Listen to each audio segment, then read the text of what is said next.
Hey guys, I'm Fat Tony 92. I want to welcome you to the second episode of D&PD, Dungeons and PhatDogs. I'm joined by our god, Super Kami King Z Zenosama Supreme. That's a mouthful. Medio. I've also learned that OBS takes like 5 seconds after I push the button to actually turn on.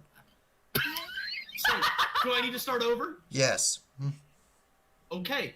Hi guys, I'm Fat Tony 92. No, but this time you should talk like a parrot. This is Dungeons and PhatDogs, second episode. Awesome! We're actually doing it. I'm joined by Royce, our DM, chibitails, our... What are you? Deer. Our emergency breed. The deer thing. The deer thing that likes to shoot people. Deertaur. Dude, she's a deertaur. Yes, I'm a deertaur. Oh I'm also joined by DarkonFullPower, our illusion wizard, I think. Why didn't you just say the Enchantment. name? Haley, I got you. I don't even care, and I know what you are. So that you know what? There you go. Okay, moving on. Also joined by Explodicy, our short guy who can't not avoid traps. Oh, Fuck look, you. it's Editor Dave. It's Editor Dave. Let me just say, I can take a flooding. Well, Haley can't. Look, kids, it's Editor Dave. I mean, I take a floating all the time. It's fine. Oh my god. Oh. Okay, all right, I'm leaving. It's gonna be that kind of stream. All right. Oh, you know what you signed up for. It's just like that. The PG-13 rating went out the window. I quit, guys. I'm done. Bye. Liar. Okay, moving Get on. back to work, Editor Dave. How many comments do you think we have at this point that are like, get to work, Editor Dave? How many comments Probably do you think we a have? lot. All right, and then last but not least, we have Your actual lord. Your actual lord and savior, Minu-sama. who is playing Fu, our barbarian guy. Hello. So anyway, Royce, well, actually, real quick, before we start, give me just a moment. I need to pull this up. I want to give a quick thank you to all of our current patrons. Thank you very much for your support. It is because of you guys that we are able to take time out of our very busy schedules to do stupid, silly shit like this. Tony, one more thing that we should mention really quickly about the Patreon.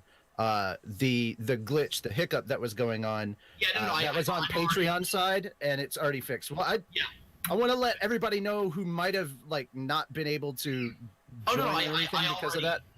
Well, No, you it's not let our like patrons know. You didn't let the general audience. Wait, know. okay, let me just say. Someone said heyo, so heyo, heyo. I think they were hayoing when I said it, but I would like to, as soon as the fucking thing wants to load. God I damn. can't wait. I can't wait for that. Oh crap! You know, I've I got think 3 I- scripts that I have to write next week. Shit. I think I spoke too soon in saying that this the Windows 10 update didn't fuck my computer because it clearly. Fuck. And plus, All it's right. pissed off. So we're gonna I mean, lose is 2 it- people for a couple of minutes. So let's be entertaining. All right. I gotta deal with the bird. Hold on. God has to be I our already did my part, so Don't Man, this is smite a the great bird. stream. This is a great stream so far. All right. So.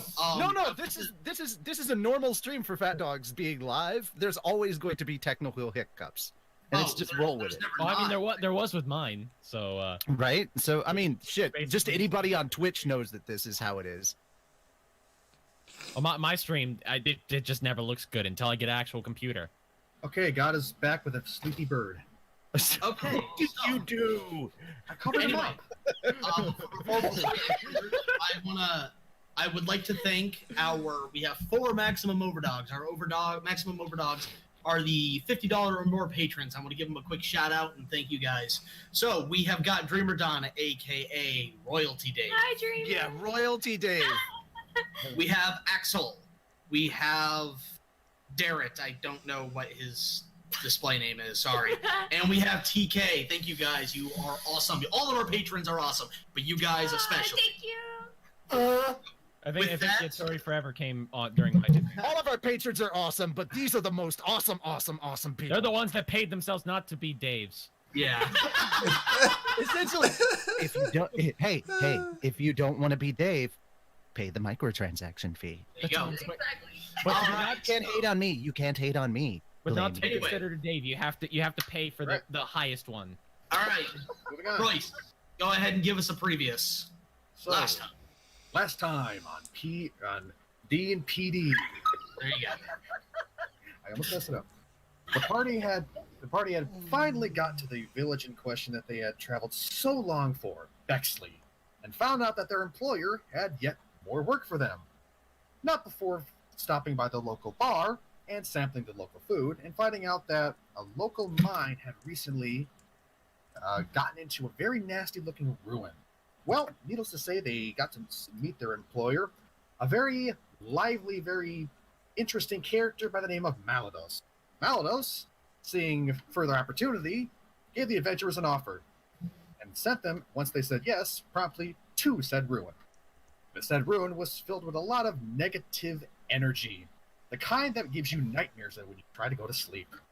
Venturing through the ruin, they found themselves coming across a very interesting companion, Sorry. and ultimately came across a very nasty-looking undead fellow who claimed that the ruin in question was a temple to Orcus, and promptly tried to make them the dead. Luckily, our adventurers did not become the dead and vanquish the evil. However, the task in which the group was charged to come into these ruins for was to retrieve one little scroll. And upon finding a very, very powerful-looking sealing icon in the ground and eventually unsealing it, uncovered a very large, very unholy, nasty-feeling scroll of immense necromantic energy. And, well, uncertainty was certainly felt along all fronts. Now, the group has finally come back to the Wizard's Tower. However, what questions do they have for their benefactor? Yeah, especially since we, like, unleashed Mega Hell or something. I'm also on a tiger. Okay, so y'all teleported back to Malados' tower, that same sensation of gut-wrenching vertigo. Find yourself standing in the pleasantly warm and comparatively welcoming air from the ruins that you had just finished plundering.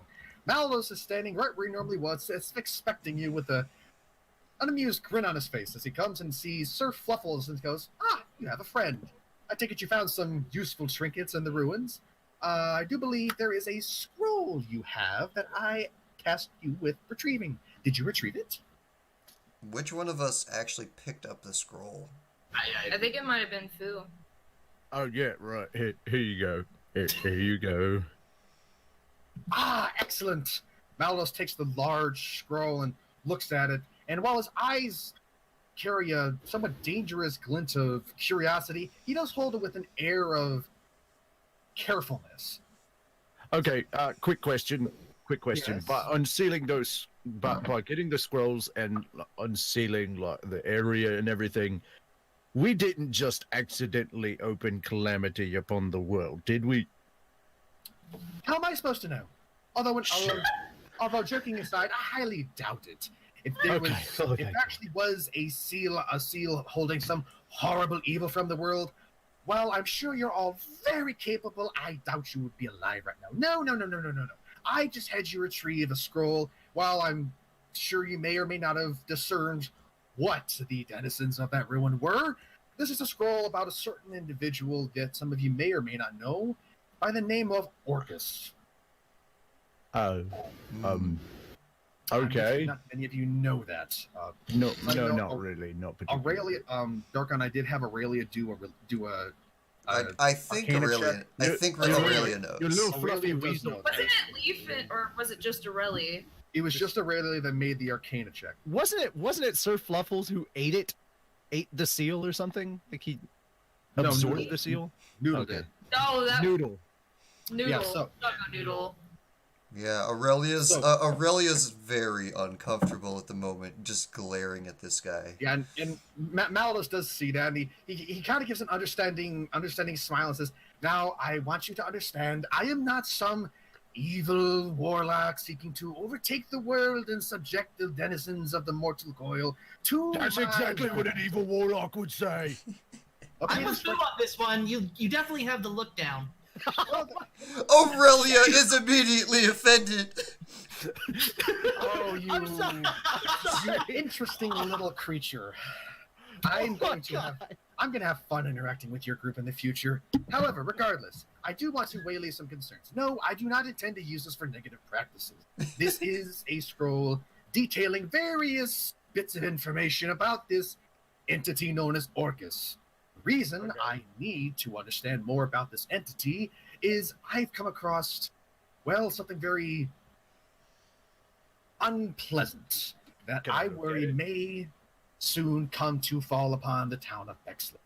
Me being the quote-unquote official wizard of the area, I can't in good conscience let this town that has done so much to help me go to waste. Now, do any of you know what death fog is? Everyone roll an Arcana check. Jinx pipes up. I think it's a fog that causes death. You're not wrong. Why? Why? Why? I cannot. I actually am amazed that she was able to deduce that. Okay. Well, it has death and fog in the name. Nope. Okay. You said Yeah, Arcana that's check? a lot. That's a lot God, more correlation than I thought she had. Oh my god! I think Aurelia knows what death fog is.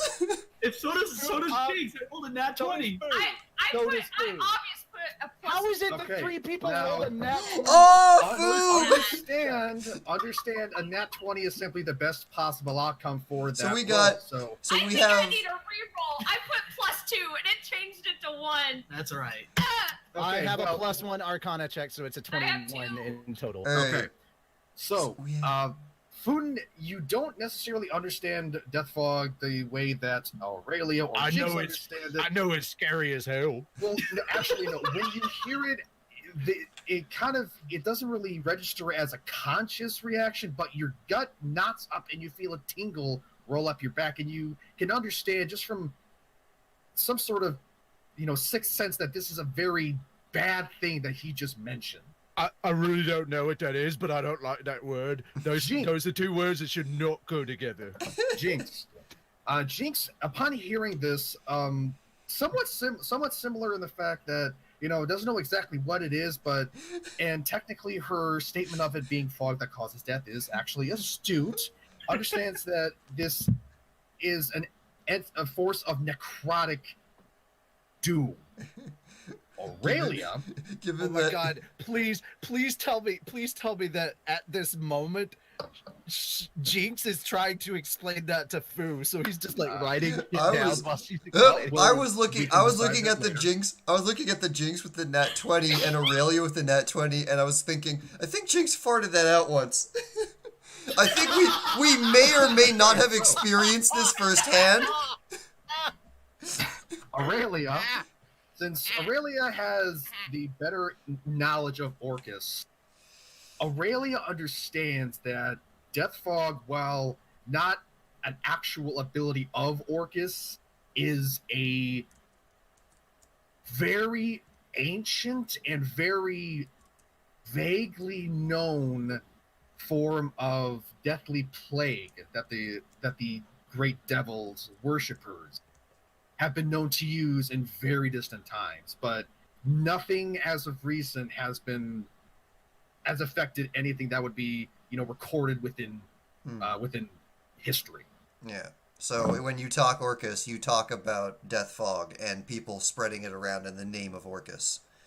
Great. Yeah, Maldos, seeing the majority of you with understandably concerned expressions, says, well, judging from the majority of you having rather concerned expressions, I'm thinking the subject of Death Fog is not entirely unknown. To those of you who don't, imagine a fog that, as our dim-witted friend here just said, causes death. However, Jinx turns to Fungus, or not Fu, turns to Ankel because he called you dumb. Fuck. However, imagine a death that doesn't let your soul pass on into the afterlife. There is no resurrection. There is no way for even gods themselves to pull you back from the afterlife. You are completely and totally erased from the mortal and spiritual coil. You understand the gravity of the situation with which why I had you bring the scroll to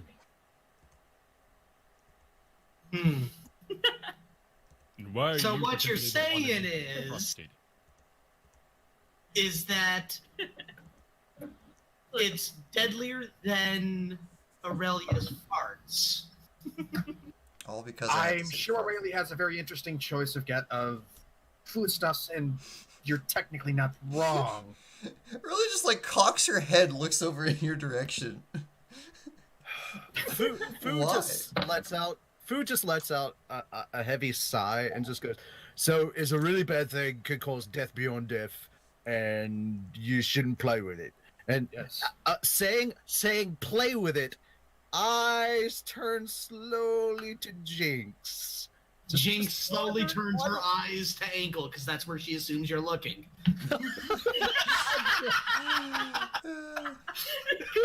While Jinx is not while noticing that she's not paying attention to what Fu's doing, Fu just immediately starts pointing, like point at Jinx. Everyone just kind of gives I'm guessing everyone's either giving a nod or a smile of like, oh, we know. Alright. I think at this point, Lief would probably like, I think he's talking to you. Yeah, he's talking about you, Ankel. So, moving on. I hate all of you. Malus looks to the group. Malus looks to the group and gives a beckon with his hand, basically beckoning them to follow him, and says, maybe showing you an actual demonstration of this force. Inside I'm okay with not seeing that. I mean, wait, what are we killing? No, we're On not the- killing anything. This De- is a perfectly de- controlled experiment. Now, I have a controlled question. experiment. Demonstrating black fog inside of an enclosed building does not seem the wisest of ideas. Yeah, I don't want to be Cillian with like a death fog. Young miss, I am a wizard of many years, many more years than yourself, of all of you combined. Do you have like a Question. chemistry set in your basement? Well, I do have a chemistry set. However, okay, Yeah. pause. Uncle said something I didn't hear. What was that, Carson? Now, I have a question. If this scroll is as bad and as powerful as you say it is, shouldn't we destroy it? Right, I'm with you on that. Like, Okay. should we toast it right now? This is a scroll that has Jinx lights a information. fire on her finger. Stop! This is a scroll that has information on the greater devil of Orcus. It is not a scroll that has sealed power within it. It is essentially a glorified a thesaurus. Yeah. Yeah. It- I don't think we should have given him the scroll of how to conjure a really nasty dinosaur. Yeah, Jinx was just about to say, how'd you fit a dinosaur in there? Now, I'm just saying. Just pats her head. If this scroll is something to conjure a giant beast, it might not be best to put it in anyone's hands. Oh my Malus god. Malus Okay, pitches the guys, bridge. I was just kidding. A thesaurus is not a dinosaur. It's not a dinosaur at all. With Ankel's remark, Maldos pinches the bridge of his nose and says, "Young, good sir, I guarantee this is not a scroll to summon Orcus. Like I said, if that ruin held anything that could bring such destruction upon this earth, do you honestly think that you all would be standing alive after dealing with whatever was protecting it?" I mean, I might be, probably not the rest of them. Anyway, Yeah. I need your help because while I may have great skill and many abilities, I am only one person.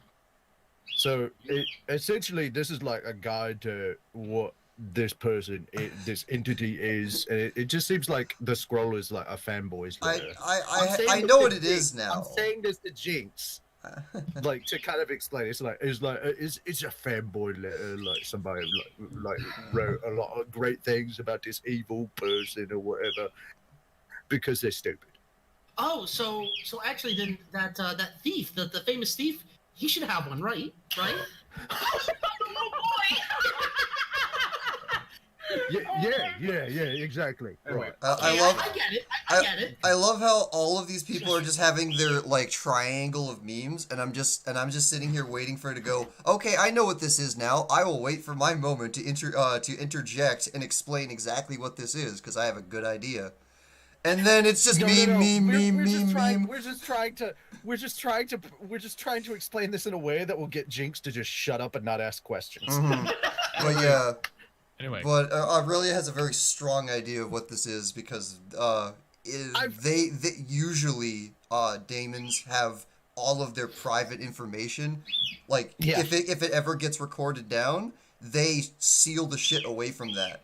So Aurelia looks at what is his name? His name's not visually showing on his token, so it's driving me crazy. Malados.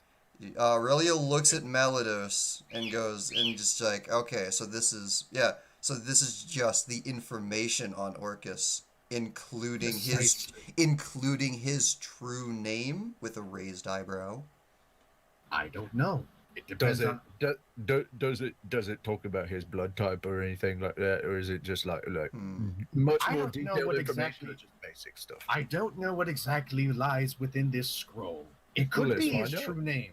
I highly doubt it, but it's information on him, and I need it. In Now, All right, well, in that you said you had an case, experiment to show us, so let's go do yeah, that. in I want to that show you case, the gravity of the situation.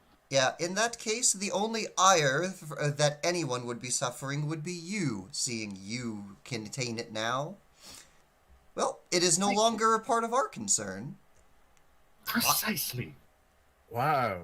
Though I would. Looking No. over at Jinx, Fu goes, you know, she's kind of a dick. Anyway, come. Oh, you'll get used to her. Teachers like one of those people where it's like she yells at you, but it's in a loving way. Young adventurers down the main hall, please. I don't believe that. Oh, come on, kitty. Yeah, Aurelia's genuinely intrigued now that they know we have that. we have to take the tiger with us. Now, Actually, Lief is like, Oh, hold up. God's saying something. yeah, I'm gonna make it so Richie, you can control Sir Fluffles. So Oh gosh, yes, um, Sir Fluffles. Sir with Fluffles responsibility, is the best but Maldos leads you off into a small side room, and inside is a moderately sized, what looks to be laboratory, alchemy station, a number of things combined. Hold on. Out of character OOC right now. God, are you saying that with great tiger comes great responsibility? Yes. So, as you gather inside the room, there's various numbers of bottles, tinctures, alembics, various alchemical apparatuses. It's more complex than it looks like. Bear with me. RPG Maker doesn't have that many complex assets. But coming over, he sits down and procures a glass bottle that is not a glass, a small black box. It looks to be pitch black. Coming back, he opens the box and pulls out a glass jar. By the way, Inside glass- oh, sorry, go ahead. Now, inside the glass jar is a very still-looking black fog with rivulets of small green, foul-looking energy cracking through it it's kind of like a miniature thundercloud with green lightning inside of it. Holding the glass in front of him with a very firm grip, Maldos states, "This is Deathfall. How I came across, how I have it with me right now, I counted it on an adventure of my own. As you can see, yes, Aurelia preemptively goes over and holds Jinx in place so that she doesn't do something. But you know, Jinx is furiously writing in her spellbook with a Okay. crayon. Okay, Aurelia's just gonna stand next to Jinx. Just in case. Mm-hmm. So- Yeah. Okay. with this on the table beside him, takes out a small spell scroll, and with the spell scroll, summons a small mouse. Mouse kind of into existence. Taking one of the larger bottles right next to it, places the mouse inside of the jar. Mouse just kind of scurries around. Maldos looks to you and with a very serious voice says, What you're about to see, imagine this wrought upon entire towns, cities, and continents. Taking the jar, he unscrews the lid and actually pours it. It acts somewhat like a liquid. And pours it into the jar containing the mouse. The jar quickly is screwed, sealing it inside of the large jar. The mouse, you see, visibly starts to run around, gasping, before quickly falling dead. No fights, nothing. It just lies there, dead. Aldous looks to you and says, imagine this family, a loved one, a friend, immediately snuffed out. But that's not the worst. Fu sheds a single tear for the mouse.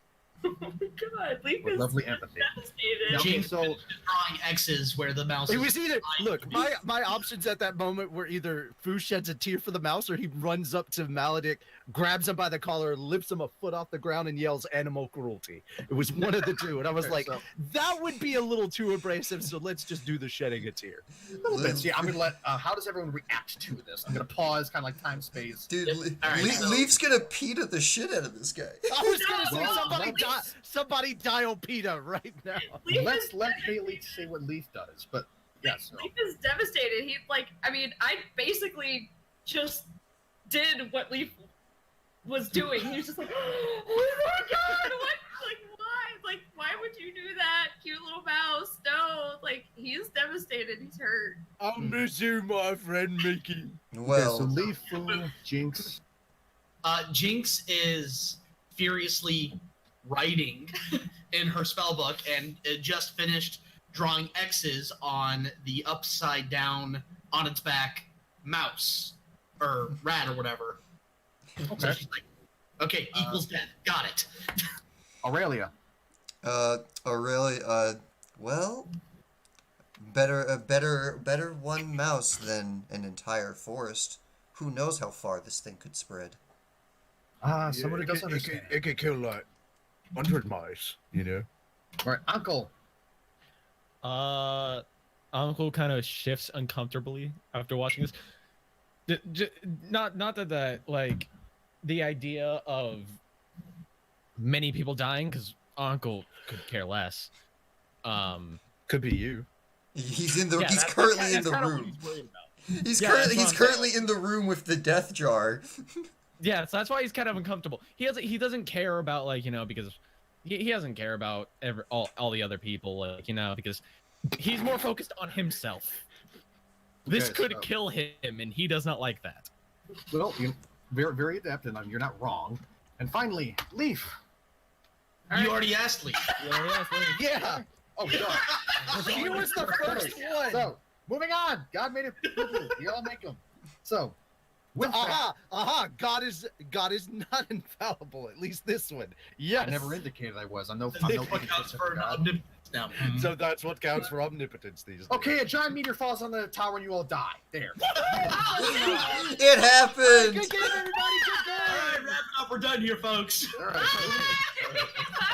Why would you So- kill Sir Fluffles and Noodles? No. So, Wow, help All right, her. focus. And that is negative 9,000 health. okay, please correct that. Anyway, moving on. With that, however, Malus does not do anything to put the jar away. He just kind of stands by it and casts a glance to it. And inside the jar, the mouse's body is it's started to look like it's rotting, but without the actual signs of rotting. Like, its body is growing more gaunt until it abruptly lurches to life again.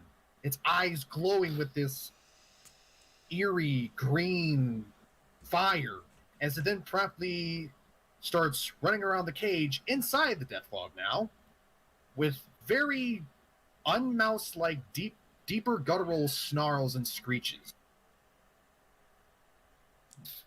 Malice looks through the You group could and have says, just summed everything up by saying it was the T virus. I would have absolutely understood what that. Alright. Sorry. So Uncle looks at this and just confused says, "So, it's not dead, or technically, yes, Is- it is. The entity that you knew as the mouse, your mother, your sister, yourself, is gone. What is currently animating this is pure necromantic energy. See, Haley, the rat from the RE2 remake trailer lived. There we Okay. go. Reference aside, Now, In the With shape that- of a fog. indeed, it can also be contained within jars. Can you imagine if a So- kingdom that was seeking to go to war with another kingdom? So that Use this mouse as a is undead now, right? That would Quite be possible. that would be the appropriate term. Indeed. Okay, so yeah, that's I don't have a gentle way to put this. That's really fucked, and I don't want to mess with that. Yeah. Yes. Now, understand, I would like Bexley to, as what our large friend just said, I would like Bexley to not be fucked. I have reason to believe that individuals who worship Orcus are planning to use this in Bexley. I don't know for certain, which is why I needed the scroll.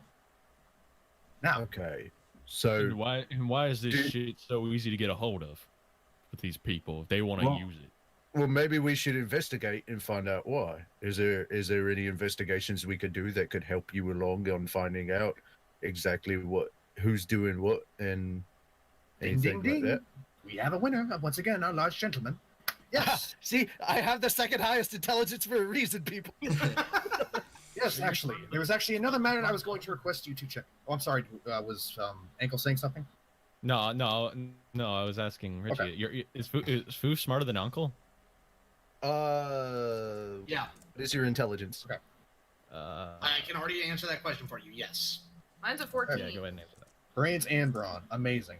So, Mhm. with that, Malados takes the jar with the very angry looking mouse and places it once again in the black box that he had originally procured with just the death fog.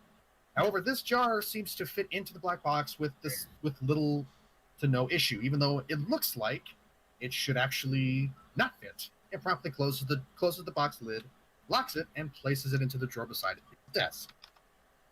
With that, turns and faces your group, his hands together, and says, "Now, there have been a number of random occurrences in the past year or two. Abrupt eruptions in the middle of deep forests that I suspect have been test runs, if you may, of this death fog. Somebody is steadily working this up to bigger and bigger instances. There has been a town, a distance not too far away, that was recently struck by this death fog. The local king quarantined the town and barricaded it up. Basically, nothing is getting out of that town. However, I believe this is the most recent instance that is the best chance to find out how specifically this is done. If we can find out anything that could lead us to how this ritual is prepared, I can try and find whoever is attempting to bring this hell into Bexley, and we can stop it before it starts. Any of you have an objection? So we just throw enough magic at it till they die. I can dig it. That Pretty is, sure you know it's what? not Yeah, exactly sure, what he sure, said, but- sure. No. We can't bother wasting time trying to re-explain it. No, listen. You throw Yeah, enough yeah. magic at something, and it can solve something. That's how the world works. That- it explains. That it is explains not why at Uncle all has how so it many works. But Traps. He's got no magic. Well, I don't know. Uncle, Right now, Uncle right gives an now, audible growl as he looks over at Jinx. At this moment, Fu is just kind of giving like the weirdest, like angry kind of face he could possibly muster, right at Jinx. And he goes, "You know, you've been our biggest problem this whole time, and you're nothing but magic. So Oh, because I'm the one that set up and almost got ate by a chest. What was it? Was it called Aurelia? A mimic? yes. Jinx needs a muscle. Sorry. it wasn't. I'm sorry. It wasn't a lack of. I'm sorry. I At didn't that mean point in to do time, that. it was just a lack of caution. Blurted it out.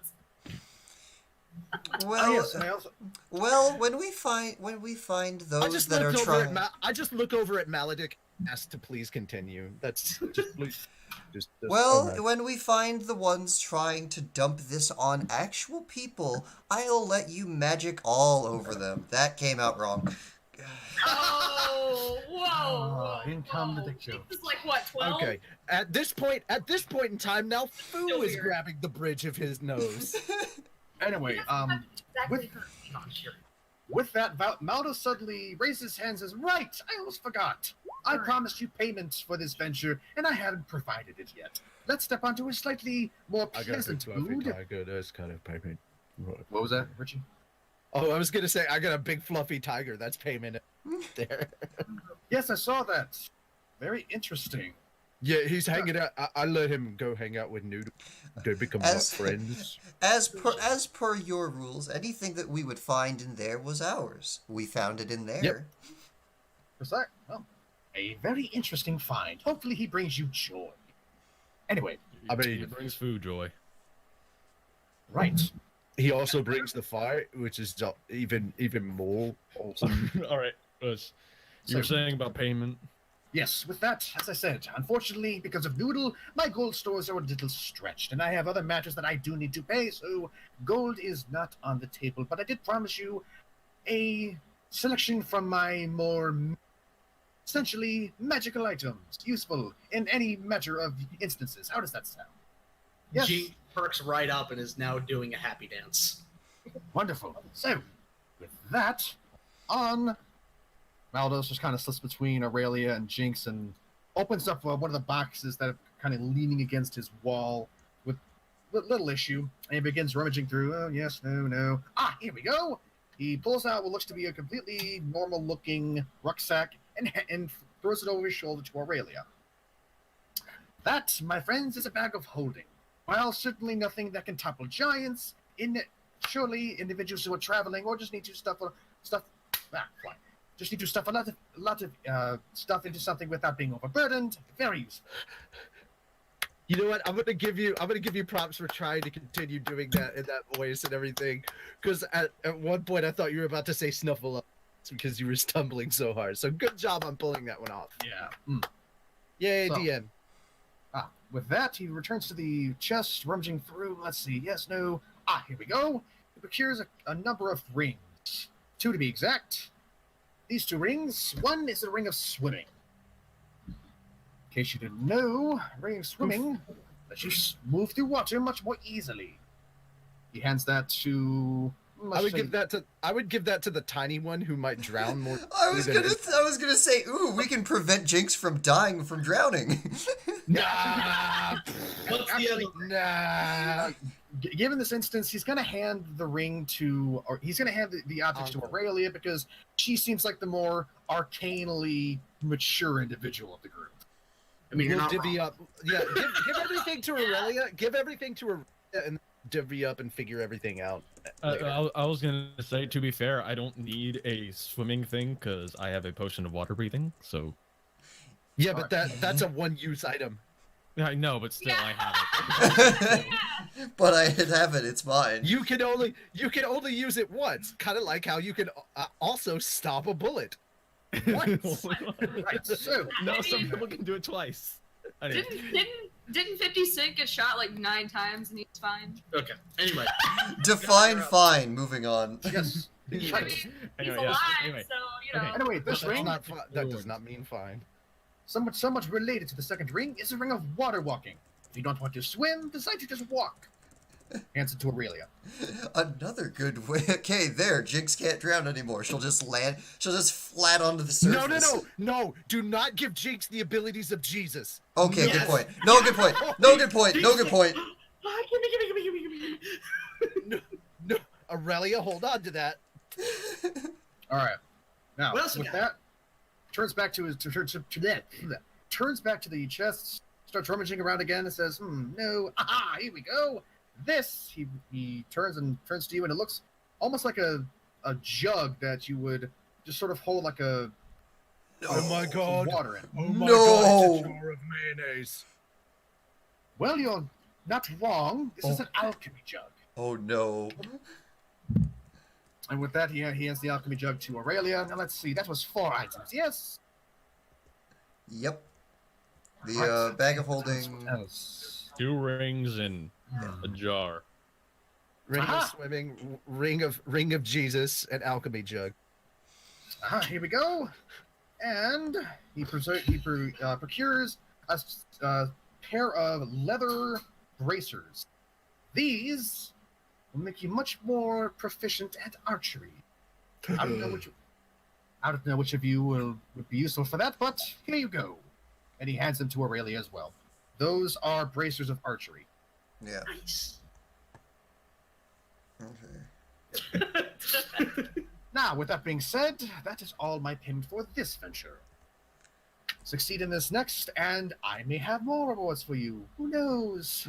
Such as us not dying, or everyone else. Yes. Well said, Aurelia. Jinx goes, hold up. So what you're saying is we do jobs for you, and we get magic things?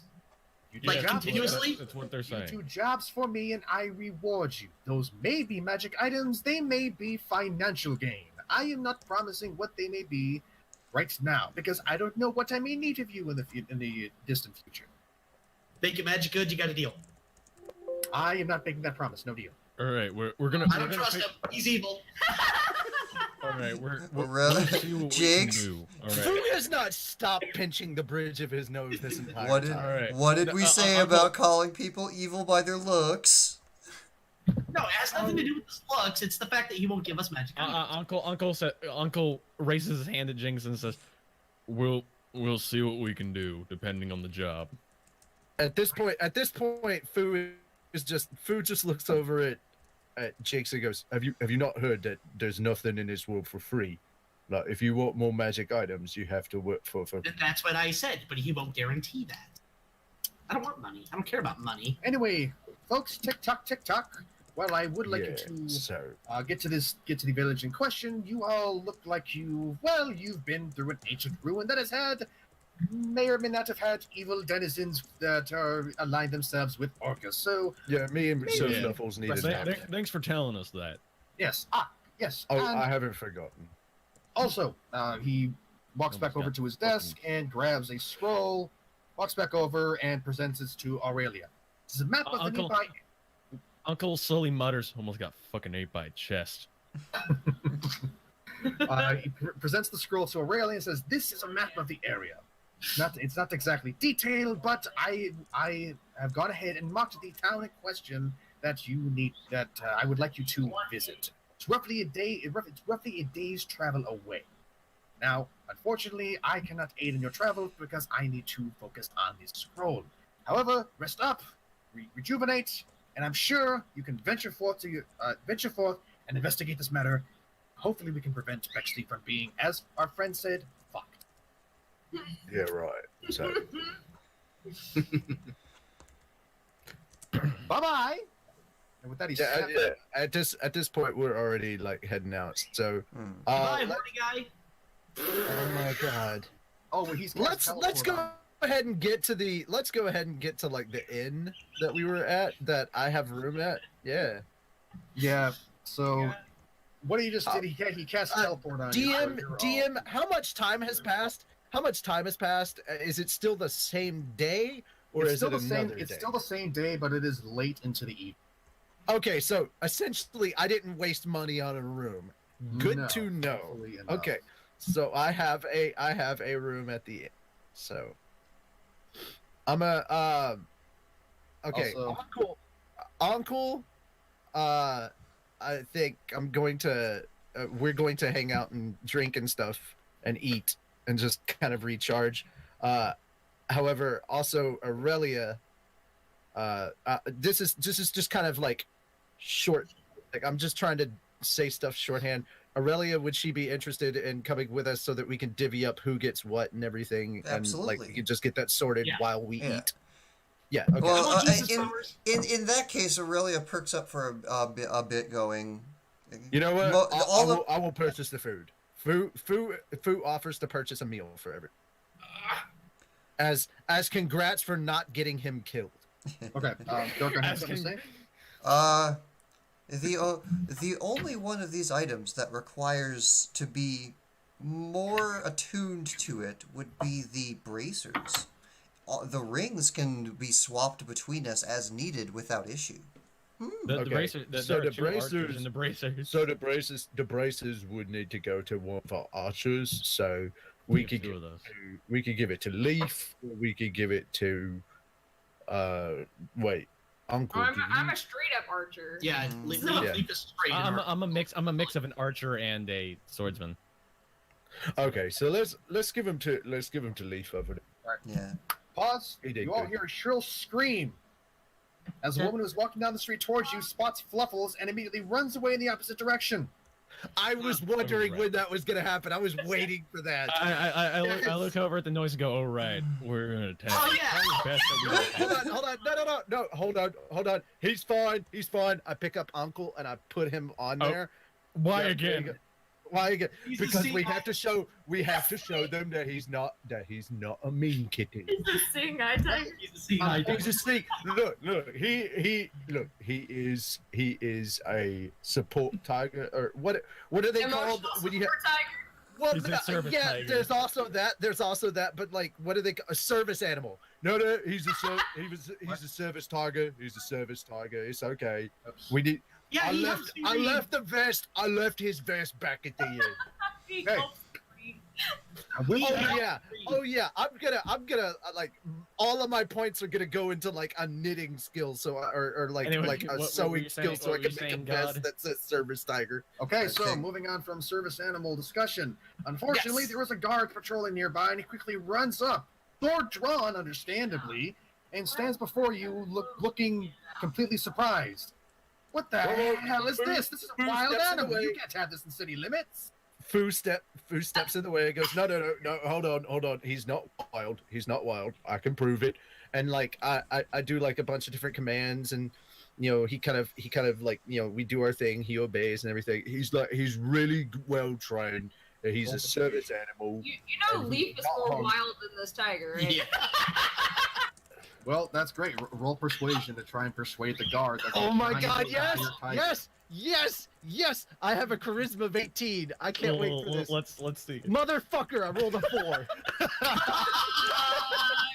So, I got this great charisma. Can I just say that he talked all this shit like, oh yeah, I'm gonna do it. Rolled a fucking 4. I rolled a fuck. Hey, it's not a 1. I'm happy. Okay, it's not Well, a fucking 1. in all honesty, a 8. 4 and a It's an 1, 8. It's an result-wise, It's an Damn.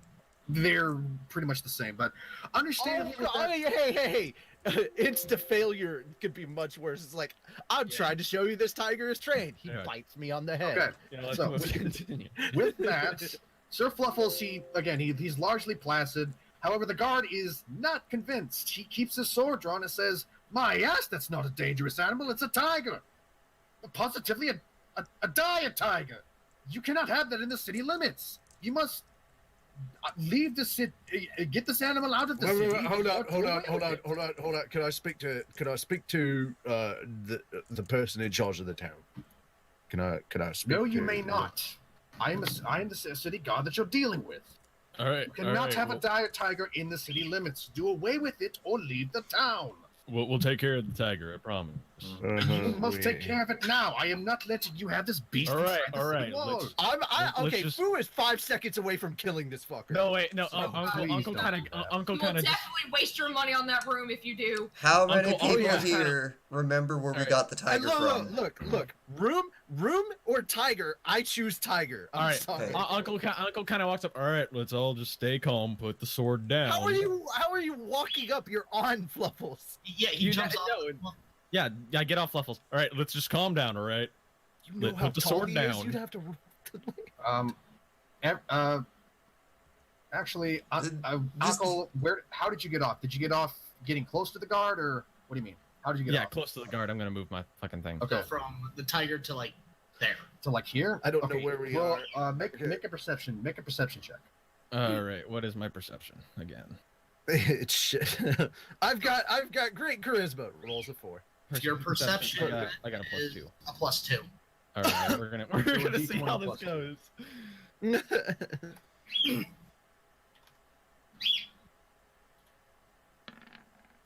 God fuck. God, All right. Well, you don't say anything out of the ordinary, but you notice the guard makes a motion towards his neck. It looks like he's placing his hand that he's tucked his sword under his arm and he's placed his hand against his neck. No noise is actually produced. Wait, hold on. Richie was. Oh, if they kill my tiger, this town is screwed. Stop. All right. Richie, was Footen there this whole time? Yeah, I meant to say that he was that Fu. Like I did say before that Fu had walked up stepped to in him. between the guard All right, and well, the tiger. I just didn't know where we were. Like I had to scroll across the screen because I was trying to find us, so I Okay. could find my icon and actually physically move him. Okay, well, in Yeah. that case, I'm going to retcon Footen make a perception check as well. Okay, So Ankel notices just that the guard places right hand. I had to roll again because my spoon interfered. Like no, I had a spoon over here and it. You don't need bounced to into the explain, it's spoon fine. and just- It's Yeah. fine. You have a +3. Okay. I have a +3. So that is a 19 because I rolled a 16. That's me. All right, you notice the guard is pressing his index and middle finger and thumb against what looks to be a necklace or like a choker around his neck, and it is glowing very vibrant red very rapidly. You hear what sounds like metal boots clacking against the stone floor as more guards begin to God pour in. damn it. Look. We'll leave. We'll leave. Just let's try and be peaceful here. Let's All I'm settle this saying is that you peacefully. cannot have this beast inside the walls. You're more than And welcome. I'm saying that's perfectly acceptable, and we're Fu, I leaving think we right have to now. put the tiger back in the I bag. am me and the tiger. Look, don't you dare. Put him in the bag of holding. Put him in the bag of holding. That's so mean. I'm gonna Yeah. remind you guys that there's no air in the bag of holding. Yeah. I'm like, don't kill my tiger. You know what? Don't I have a bag that he came from? Like, Yeah, you do. Yes. That's all I'm saying. You All gotta right, put him back so in the here's bag. the thing. All right, I'm gonna look over at the guard, and I'll be like, okay, I can resolve this situation. Which, by the way, and yes, I'm gonna say this. I'm emphasizing the Dark Knight. I'm like, so how about a magic trick? And I put the tiger back in the bag. Can he do Okay, that? well, with that, That would be I'm awesome. with that, since you said you put the tiger back in the bag, Yep. you simply hold up in the bag, and the tiger seems to understand and just begins to slowly fade away. Oh damn it! I thought he like jumped in. That would have been awesome. Did he go? Did he become? Did he go turn back into a fuzzy, and then the fuzzy went back in the bag? Oh yeah, you see a little fuzzy sitting on the ground, and it seems to be swept up by a magical Hold on a second. wind. Foo. I don't Okay, feel so here bad. comes. Here's another thing. Here's another thing. Because I have to bullshit my way through this now. Because I don't want this guard to be like severely scarred. Yeah, but real quick, before Fu does anything else, Jinx is out of the guard's line of sight. She puts up a finger with a bit of fire appears on it, and she goes, like, pointing at him, like, Huh? The guard right. So maybe at this point- Okay, let God talk. Let God talk. The guard right here sees this, holds his sword up to you, and says, "Put the magic away, or we will attack." To me? "It's a lighter!" No, to the Jinx. Oh, Back okay, to okay. back. All right, go back to Aurelia right now. He looks Okay, like so- he enjoys a good smoke. Oh my god. All right, now let's just That- continue. No more instructions. Just So now that the tiger's back in the bag, oh, ta-da! Thank you very much for supporting us. We're a traveling magic troupe. We're carnival folk, and we forgot that the little magic tiger was still behind us, and thank you very much. I rolled an 18 on my charisma check for that. Well, I'm My not going to say bullshit you need. detector. Or I'm not going to say. or that you did I need to persuasion did check. I need to re-roll that? I'm not going to say that you need a persuasion check for that, but since you rolled an 18, that's fine. The guard, he doesn't immediately, stand down, but he, puts his arms to his side and just kind of looks to Fu and says, "That's fine, but 18 plus God. 4, 22. God, Okay. this is a zoo. We're very sorry. We're very sorry. It won't happen again. Please don't. You seem like decent folk for the most part. I want you to enjoy Bexley, so no more dire tigers. Folk. I didn't think I would have to say that in my life. Are I'm- okay? I'm now really scared of what would happen if he used the bag of tricks again. Who knows what would come out of that thing? a bear. Oh my some- god, it's gonna be so awesome. I can't wait. Black bear, giant weasel, Anyway. giant hyena. With that, the guard, he puts his hand up to his neck again and makes a gesture to that weird jewelry around, or the weird article around his neck. It stops flashing, and the other guards, they promptly go back to their, towards their post or wherever their posts are. Okay. If you would like to see Situation any more, de-escalated. if you would like to see any more of our tricks and or you require our services, we will be at, and I don't remember what the name of the inn was, but Fu would. So just blah blah blah inn. But yeah, That's where we're at. See, we're all good now. Let's just go back to our normal time. Okay. Go back to our life. So Well, Fu, called Windy Inn, by the way. on the way back to the inn, Fu is just inconsolable. He just lost his tiger buddy. This is just Uncle, this has just okay. become the worst day ever. It went from the greatest day because he got a tiger buddy to the worst day. Okay. This is akin to losing Groot. Okay. Aurelia, right. Aurelia I lost goes my over, group buddy. pats Fu on the shoulder, and goes, "It's okay." How tall With it- are you? Good. Okay, I pat you on the torso. Lower back. I don't know. Arm. I try to console you and go, pat "It's my hand. okay." You pat my hand like an old granny. You Yeah, pat my and hand. it's You all okay. still need- Your tiger, Alright, your one tiger friend would have poofed in the morning anyways, because that's how that one works. Really? Yeah.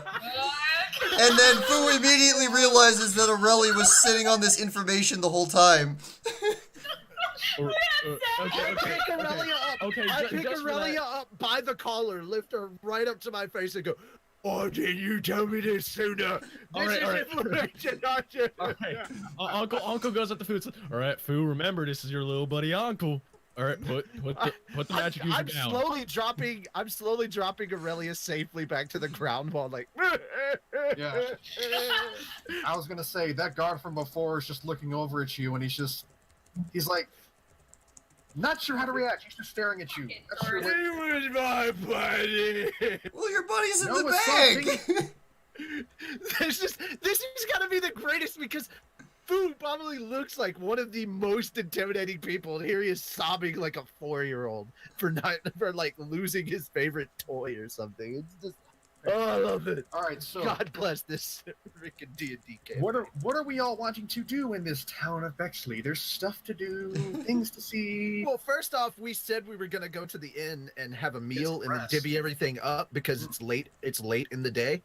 Okay, everyone's. And by the way, and I'm just gonna say that you all knew this. It's called Windy Inn. Okay, DM, what time of day is it? Like, our shop's still open? I say it's later in the evening. Okay. Shops, shops might still be open, but it's likely that in the next hour or so they're gonna start closing it. So it would probably be more prudent to do our shopping in the morning then. Yeah. Certainly try. Okay, so Fu tried to gather his wits and stuff. He would relay this to the group, like, threw a couple of still sniffles and wiping their tears away. Quick None of you. Hold He on, turns, hold he on, turns hold on. immediately to Jinx and points Alright. at her and goes, "You didn't say any of that." pause. Hold up. Jinx has something to say. Okay.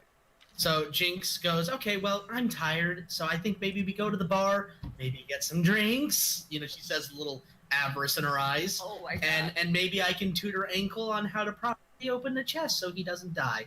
You know what? Speaking of All Ankel. right. You know what? I'm fucking tired of you. I'm fucking tired. That's because we haven't had any sleep. You know what? You know what? At this point, Let Ankel I go, speak. "Hey, buddy." All right. You know what? I need at least Hold up. a night. Richie, stop. Hold on. I need at least a night away from you. At this point, I go. I look down at Ankel and I place a hand on his shoulder and I go, I know how to fix this. And I pick him up and put him on my huge bicep and I go, "Now you can look down on her. Now you can look down on her like the good Lord intended." No. I'm Look leaving. down on I'm going away for a night. I swear to God, I will see you in the fucking morning. So Ankel's just kind of fucking off and doing what Ankel does. Yep. And again, that's fine because outside of the bracers, everything else can just be interchanged with us at will without issue. So that's fine. Okay. All right, goodbye, Uncle Later. actually, You get killed by a chest. important announcement: Carson needs to step away. Actually, leave. So we'll see how Uncle shows up in the next session. That's why Editor you Dave step has away. to edit. So Carson, I do want to talk with you later regarding Uncle's Adventure. shenanigans. Shopping. Alright. Okay, Stopping. Is that okay, Carson? that works. Okay, so Carson just fucks off and does, or no, Uncle fucks off and does Uncle stuff, and everyone my else goes God. to the end. So Remember, Carson Uncle, fucks off and remember, does Uncle, Carson turn the stuff. key to the right. Fuck you. all right, so everyone's going to the Windy Inn. Ta-da. And again, no insides because God is lazy. So inside, it's more of the same. Warm air, smell of fresh cooking meats and breads, and there's even some interesting, spices on the wind. The very general air is merry. There's people getting drunk, singing drunkenly, eating drunkenly. I get the feeling they're drunk. Yeah. I brought Aurelia's just like, I brought a minor here. And standing behind the bar is the same orc that you saw before, Jaren the barkeep. Well, Doing his with my barkeep constitution, getting drunk is gonna be a feat. Yeah, but seeing you, Jaren just kind of gives a friendly wave and says, "Good day, friends. Good What brings you to my bar once again? Good Well, things, I hope." Yeah. I got a room here. I pay for a room for the night, and now we had a bit of adventuring. We're a little tired, so we'd like to kind of just sit around and eat. So I'm gonna, and I drop 3 gold down. I'm basically, I would like a nice long table for lots of good foods and cheeses and ales, wines and meats, and basically we're having a feast. Well, I can't say I can give you a long table, but I certainly can give you one of our circular tables if there's one open. And pleasantly enough, there is one open towards the middle of the room. It's not overly large, can seat a group of 8 comfortably. So 4 Okay, well, should be an issue. because Fu is so big, he takes up at least 2. So with that, Jaren just kind of looks at Fu and says, "Well, shall I open a tab for you? Just keep the food and booze coming until you say stop."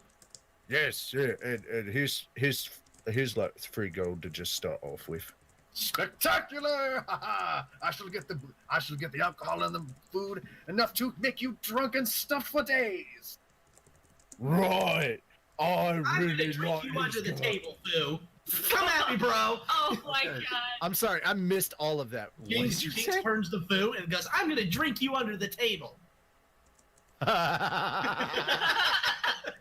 So, You're definitely gonna be under the table. Weren't you under the table? Yep. It's at this point in time that Fu just looks over and goes, I wouldn't be able to fit under the table, so Neither would Lief, so it's fine. so we can't drink under the table, small one.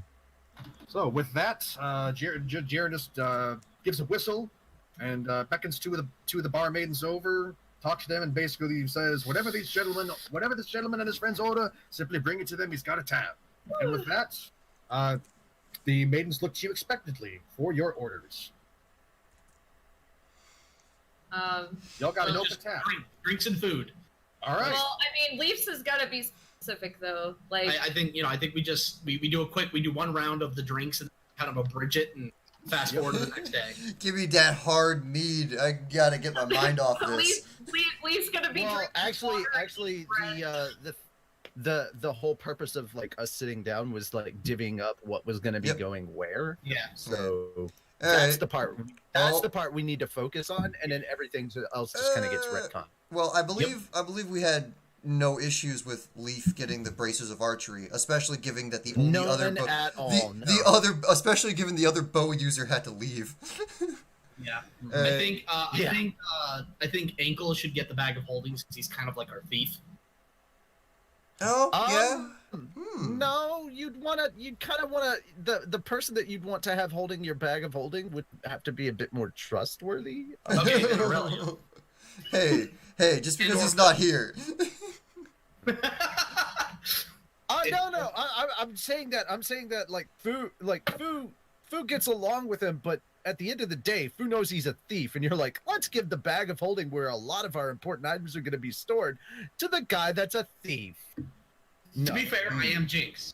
Yeah, when you word it like Here's that the makes thing. sense. Here's the thing. We're not going to listen to anything that Jinx says. So it's Well, essentially going to come down. It's essentially going to come down to we just keep handing Jinx isn't even involved in the conversation. Jinx is like just constantly being handed either food or drink. We're just like get her drunk so she doesn't notice what's going on. I want the water walking ring. That one's mine. I call Do it. not give her the Jesus ring. Give me the Jesus ring. God damn it. What happens if you try to drink while wearing the water walking ring? Does the drink go down? Roll to persuade Aurelia. No, so okay, so just interrupt. So the barmaids bring you ample food, ample drink, Oh, hell yeah. whatever you want. So I'm guessing everyone save for Lief is drinking alcohol. Yeah. Yeah, probably everyone else is drinking alcohol but Lief. Okay, so everyone save for Lief has brought alcohol. Lief has brought water. And I mean, there's water. There should be water around because like Fu's gonna be drinking, but also like drinking ale and water to just kind of make sure dehydrate. Fu knows how to not get a hangover. yes. And as for food, it'd probably be like bread or fruit or something like. All right. So the booze, I asked for a bit of everything. So yeah. So the booze, water, food flow with seemingly endless gusto. The barmaids come out, serve you food, serve you drink. Every time you seem to drink your tanker dry or make your plate clean, they come out with some more. The kitchen is very busy, and no doubt Sharon is very happy with how much. So, with Fu has made friends with two of the barmaids. Like they're just awesome people. He's like, you are the most underappreciated workers. With that, I'm guessing is that how much are y'all drinking? I mean, I'm on and it off. doesn't take much for Jinx to get smashed. Okay, so in that case, everyone save for Lief. Make a Constitution saving throw. Okay. Oh, okay. I was hoping to divvy up the magic items before we get hammered, but Yeah, that's let's- what I was yeah. talking about. Like we Yeah, were okay. gonna do that first, and then we'd go and Yeah. get drinking. Oh, Yeah. Fu has handled this night quite well. Yeah, but yeah, no, Jinx is jonesing for the water walking ring. That is a 22. Just give Jinx the water All right, walking. Darkon, Anthony, roll Constitution. Yeah, okay. Like, it's safe to say that Fu has been chasing every 1 to 2 glasses of ale with like a glass. All right, so Jinx is holding her booze surprisingly well this time, and Aurelia. I Aurelia's need gonna it. Jinx has been talking a little more than usual. I need a little more. I keep drinking. You know that actually makes sense. That makes So- absolute sense. Yeah, Aurelia. Like an actual mom. That's why do you think I came here? I'm just like I'm a single mom. I need to get my mind off this. I could swear that's a t-shirt on t-shirthell.com. Mommy drinks because I cry. Yeah. It's a baby t-shirt. Okay, so Jinx drinking, but managing to keep herself from being shit-faced. Fu drinking because Fu is Fu, and his, body doesn't give a shit. Aurelia seems to just really want to drown out a certain noise and just keeps tipping it back, making you considerably drunk. Here on out, until the next morning, you've got a disadvantage on all ability checks. Okay, Yeah. really quickly, because we do need to con this. Who's getting the bag of holding? I want to give it a Fu. Okay, that's fine. I have no need for infinite storage of thingamabobs. Yeah, I mean, I'm big enough. I'm big enough to like carry it if it starts like getting heavy, quote unquote. Yeah. I know it's a bag of holding, guys, but like eventually it can start getting weighted down. And But, I don't really have a location to think of. I don't need instant access to the alchemic jug. I just want to put the jug in the bag of holding, just so it's out of the way. Fu knows what it is. He understands what it is, but he just likes the idea that it's a jug of mayonnaise. He just likes that idea. So he's not saying it out loud. He's not trying to shove it down anybody's throat. Basically, he's not trying to jinx the situation. he has something. Jinx doesn't. Anyway, So, Yeah. moving on. Anything else? Who you guys has wanna this iron thing out? called tact? What about the ring of swimming? I was gonna say give that to the halfling, but the halfling isn't here now. And I So- don't think he wants it anyway. Yeah. He's like, I've got a potion of water breathing. Yeah, why? Give it to Aurelia. Why don't Well, you hold put on the hold ring of water walking and the ring of swimming at the same time? No. So I can run across the water. No. It either goes at this point. It either goes to Aurelia or it goes to Lief. Whichever one would be the worst swimmer. Well, I was just trying to give off my cue that Aurelia's not holding this well. I mean, Oh. I don't think Lief is a bad swimmer. Yeah, so give it to Aurelia. Okay, so Aurelia keeps it. Cool. All right, there we go. All right, and Jinx gets the water walking one, I assume. All right, so it's safe to say that everybody's drink and been merry, and Fu has made friends with the barmaids, who he believes to be the backbone of our economy. Oh my god. And he's not sharing a room with any of you, so you're gonna have to go buy your own room. Thank you very much. Well, I don't think Lief would fit, so he's probably gonna sleep outside next to the inn. Maybe you should ask and see if they have available for people of larger. I mean, it would just be They weird. have a room that would fit me. I think you're okay. No, I mean, it would just be awkward for him to sleep on a bed when he's never slept on one. You know what I'm saying? Hmm. I mean, If you want Lief to sleep outside without any form of warmth, there's going to be consequences to that. All right, Like, well, somebody's gonna steal your shit. It's gonna rain on you. You're gonna get struck by I mean, lightning. You don't know I what can't- may happen. Gee. I have alert though. I know. I'm just saying. These are all possibilities. yeah, Yes. I mean, it's whatever. Jinx It's whatever. Jinx just tosses whatever it needs to be to get a room. She doesn't care. 5 gold a room. All right, Gold. So, that's a lot for a room. well, they're very nice rooms. As you This pay, is the as you, mega luxury location. as you Alright. pay for a room, you're given a interesting looking magic sigil to get access to your room. You've Inside- essentially got a key card, magnetic. key Essentially. So, is Lief going to try and get a room? I'm offering a room to both Aurelia and Lee. Like, you guys can stay in my room. Well, I guess he'll just sleep on the floor then. I mean, With that, the inn lady, oh, you say that as you're paying for your room. Yeah, Aurelia and Lee. The inn lady looks to you and says, "I'm sorry, miss. There is no shared rooms. If you wish to stay at our inn, you must be your room." Hmm. Why? what? Inn policy. Well, that's stupid. You're stupid. What about couples though? Like, Darn what it. about married couples? Yeah. What about that? She says drunkenly. You're telling me that you're married. What? You Don't got keep. something? Don't keep. Okay, they muted their mic. I said, Oh no, okay, they did. first of all- They didn't First of mute the all- mic. Discord dropped them because they got too loud. Okay. First of all, she points to Aurelia. That is my wife, and that is our pet. Excuse me, what? Okay. With that, How make a drunk did I deception get? roll. Make a deception roll. DM, just to give you a heads up, I did ask a question in the chat on Roll20, so doesn't have to be answered right now. Just, Does he ask for help? I mean, maybe.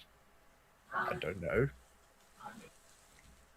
It's a So- wink, wink, nudge, nudge thing. Does the She respectfully turns you down. Oh, okay. Well, then okay? Okay, what was so that? what about- yeah. 14. never gonna get laid this campaign. With that, the inn lady just pinches the bridge of her nose and can tell that Jinx is going to be more trouble than trying to enforce this rule is worth. And simply sighs and says, "Very well, you can take you and your wife to your room." And our pet. Oh, damn Wait, who? It's at this point. It's at this point in time that Fu walks over, drops down 5 gold, and says, "No, Lief, you get your own room. You stop causing trouble." Just walks off. Enjoy your room. He's drunk.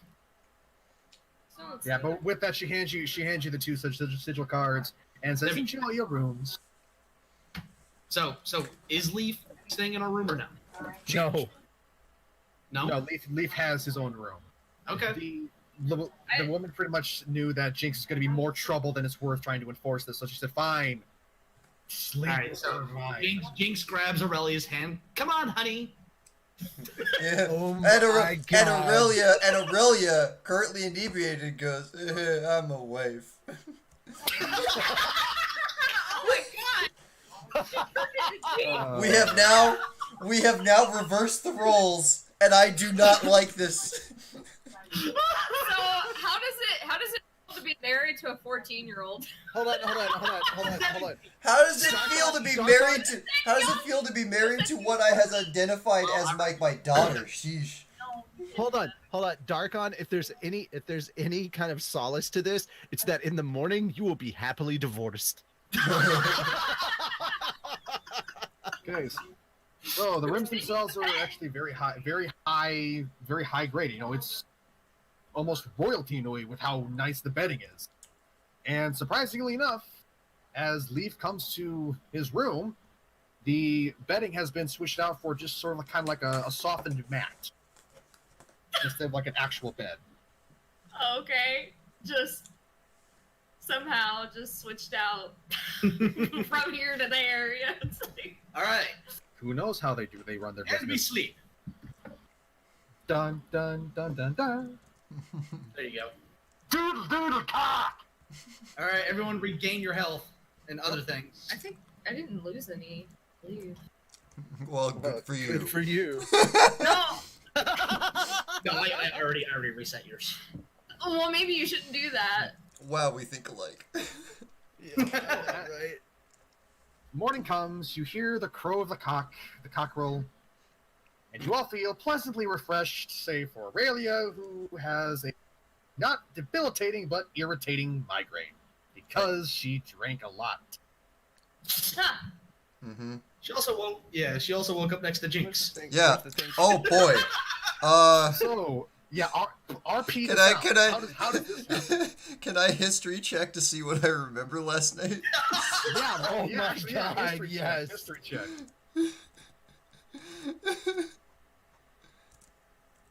Please let it be something like a high number. Hey. Aurelia. You remember everything.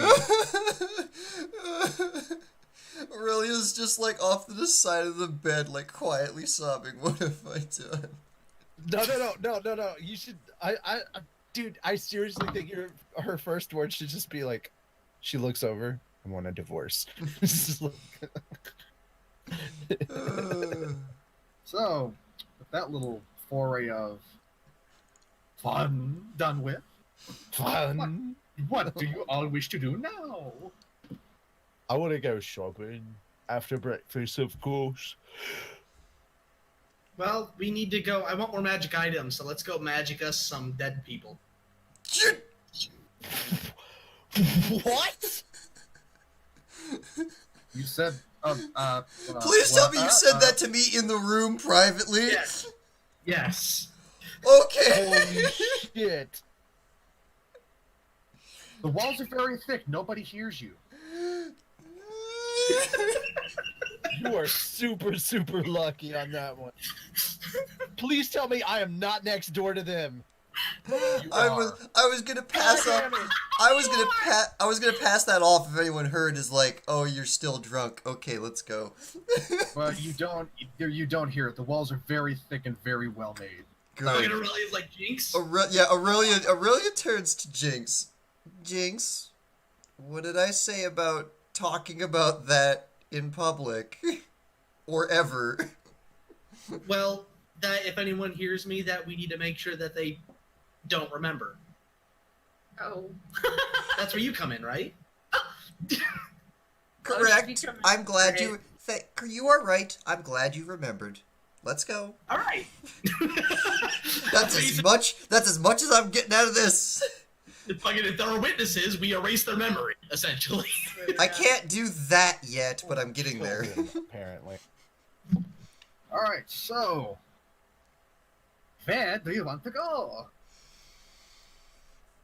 Do know that since none of you have really asked around regarding the layout, y'all know nothing about this town's layout except that the inn and the pub are here.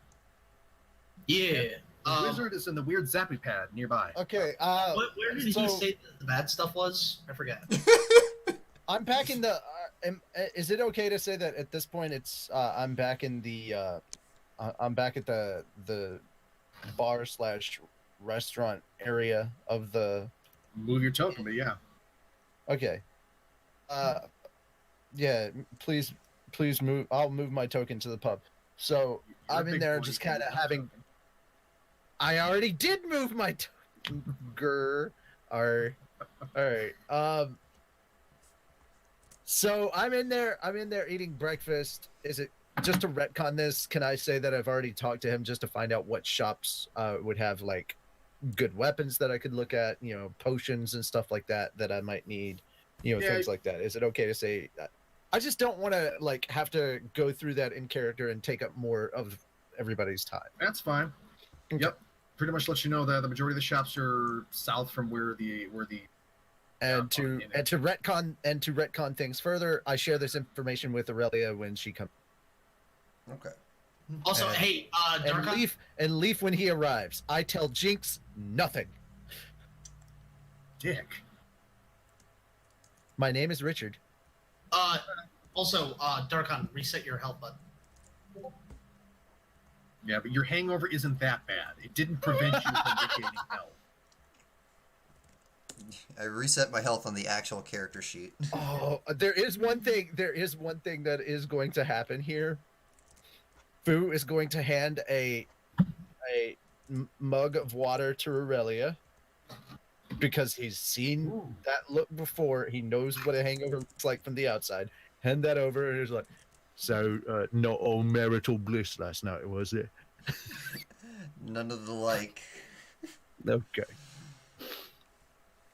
I'm sure the divorce papers are ready. Yeah, Aurelia just snickers at that. and then Lief as you walk in because at this like he is well rested. He had a fight yesterday. His belly's full. Fu is feeling very hospitable. So as soon as Lief walks in, like No jokes about eating me or. Fu moves a plate of bread and fruits right over to Lief. Oh my goodness. He's being cordial. This is a fucking rarity. All I've heard is how to eat my character and. I'm in a very good mood. Okay, my character's in a great mood. That's what I'm saying. So, all right. So Jinx sits down next to Fu and goes, "All right. So, where did that guy say the bad stuff was? The horny dude. I forget his name." You said it's in the town of Winfrey, north from Bexley, a day's travel by horse. I've got a mouthful of food that I'm using it as an excuse to not talk to Jinx. Okay, so she turns to Aurelia and/or Jinx. You guys know? And/or Jinx. Wait a minute, she turns to Aurelia and/or. I mean, Lief, not Jinx. I'm Jinx. Let's keep it like that. Jinx talks to herself. I believe. Jinx attempts to look at herself. Dexterity saving throw. You know what? Sure. I was kidding. I was kidding. Okay, chat. I'm just curious, how much fun are you guys having with this so far? Because we're having a ball. Well, someone says I'm into the session, so. Yeah. Hello, me. All right, so y'all done with your morning interactions? More or less, yes. So the information, DM, to quickly retcon, where would so Fu knows the smithing place, I guess, because he's looking at weapons. So Smithy is right here. Right what's the beside name of the him. shop? Name of the shop? Zighog's Smithy. Okay, and the name of the potion place. Winfrey's potion. Okay, Winfrey's potion. Okay, that'll remember because Full Metal. Because That's not a reference. Don't read too into it. I'm using name association to. Okay. Yes. Okay. I'm not that clever. Please don't. Potion. Fu is. Fuck. Where would I find charcoal, incense, and herbs in this place? Probably at the potion place. Would you like to go with me there? Yeah. Most places that sell potions are also like magic places, or at least places that you would get items for magical use for. Yeah. So I'm actually going to read information so you all actually know what's in here. There is a smithy, there is a potions and whatnot place. There is also an occult shop as well. Ooh. And there is also a general store. There is a magic emporium, and then there is a jewelry. All right, so the jewelry place, is it just jewelry, or is it magically enhanced jewelry of any kind? Who knows? You may want to go in and check out. Okay, I've got my list of things that I'm gonna go check out. all right, so Jinx turns to the barkeep and goes, "Hey, where's magic stuff to buy? Need magic stuff." You'll find it south from the inn in the pub. Thank you. Okay, Fu is going to finish his food really quickly, and once he does, he's going to go to the smithies first because it's very close by. If Aurelia would like to come with him, he's going to also, after that, be heading to Winfrey's Potions, and then they can split off from there if you want to go to the other places, the other magical places. He'll head to the general store, and then finally he'll go to the jewelry shop to take a look around. Hopefully he will go into the jewelry shop when Jinx is not present. Jinx is already walking out the door to go to the magic place. I'm guessing Okay. Lief will go with her. Jinx did not invite you. She's like, "All right, got my thing. I'm off to go do stuff." Well, Lief's just like, I'll just go with her. I'll go babysit. No. That's right. Thank you. She needs a babysitter. So Lief goes out and follows her and catches up with her quite quickly because, 4 legs, and just picks her up and just puts her on his back and just, Jinx just goes, "This is the greatest day of my life." even though you. Oh, she doesn't remember that. All right, so is everyone pretty much set to where they're going? Yeah. Gotta go Okay, get some so- magics. I'm going to take this in sections. Richie, I'm just going to take Futon. God is guiding him. Swoley Jesus is guiding him. Let's go into the smithy. Broseph, Lord Broseph, right. Yeah, so inside, the air is hot. Understandable from the telltale metallic ringing of a hammer on anvil and molten steel. Inside, Yeah. If you work at a fort, cold. Yeah. Yes, I know, God is describing that. Why am I replying as Fu? I was going to say, why is Fu talking to God? Hey, He's religious. Hey, You don't judge my religious. hold on. acts, okay? Anthony's talking. What is it, Anthony? real quick, right here I'm pinging it. That is the shop, right? Thing once more. No, that is the occult shop. I will take you to the magic shop. Oh, thank you. The magic Magic shop. shop. Yeah, let Oh. God guide you to your destination. Jesus, That's what- have faith. Jesus, take the wheel. Yeah, and if it's not self-explanatory, Oh my the sign of God is the jewelry. So, No, Tony, you're getting it wrong. He's God. You're Jesus. You have the ring. you are my son. Oh, you're right. And, Right. and you were riding on Lief, so you're the one taking the wheel. Fair. Inside, you see, much to your surprise, a fellow. What is your race again? I am a Goliath. See, a fellow actually- Goliath. Holy shit! Shouldn't No Rachel be going first? I was just making sure we were at the right place. Yes, I guide you to I'm the right going place. right now. Oh, I'm sorry. I thought you were talking to us, but my bad. Now, inside, you see, surprisingly enough, a fellow Goliath. Someone Yeah. who actually looks at you at an equal eye level. Holy shit! Do we speak Goliath to each other? I don't know. Do you speak to him in Goliath? Or do you speak to him in common? Yeah, it probably. Is there anyone else here? Or is it just the two of us? He's standing behind the counter. You hear the metallic clang of someone in the smithy that's off to the side. There was a set of doors. So okay, so I'm just gonna speak common. I'll speak common. I'll speak common. If it was just the two of us, I would probably like start speaking. Gotcha. Goliath. Right, well, but if I don't want any non-Goliaths to feel suddenly threatened because we're speaking in the right.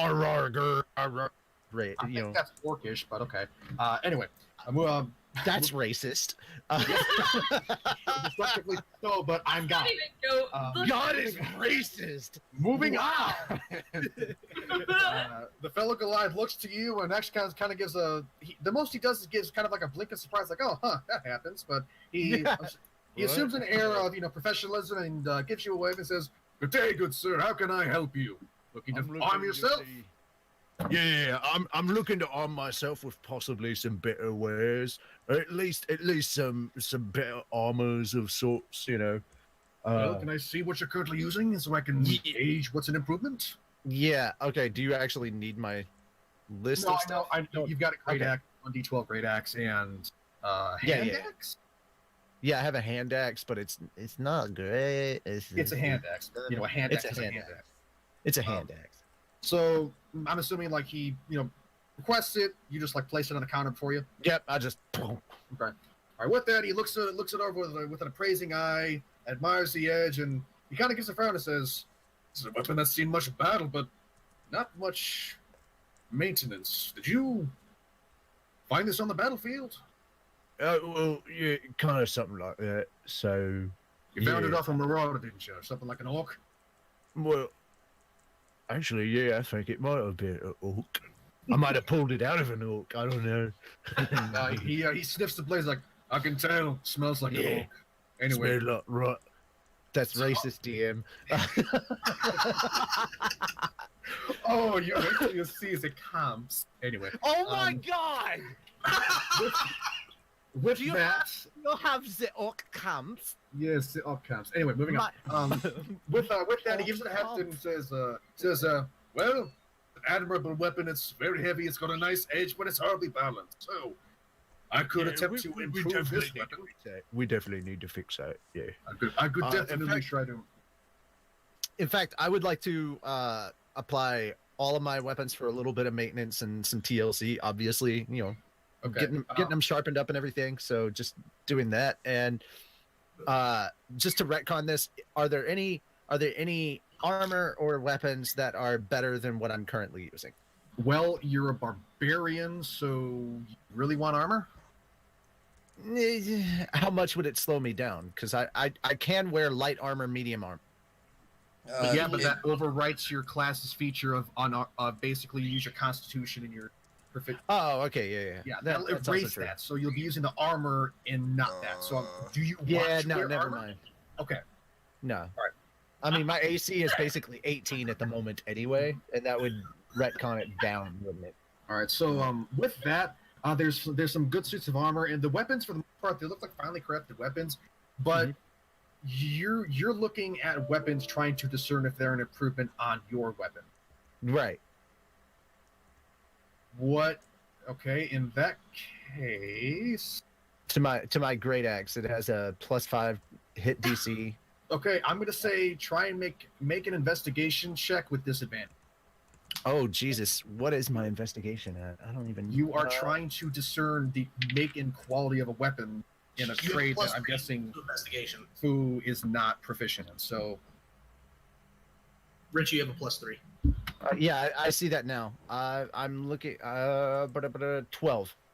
12. Well, fortunately, you look and you see there's weapons. They look sharp. Unfortunately, you really, since I'm assuming Futon doesn't have any smithing or. Well, okay, DM, really quickly, because I'm in the store and everything, and I've shown them the weapon. I would have asked for, the clerk's help, not just trying to do it myself. Well, I didn't hear that, so yeah, my bad. Yeah, you got to let me know this, or else I'm going to assume that you just. Okay, yeah. So, with that, the other Goliath kind of strokes his chin, praises his wares, walks away, and comes in with a much finer looking twin-headed great axe. It's essentially the same. Don't get ahead of yourself, but it's essentially the same thing. The blades look much finer, and adorned in the center of the blades, where the hilt meets the metal, there is a brilliant ruby. It seems to dance with an unearthly fire. He walks in front of you and says, "This, definitely one of my finer products.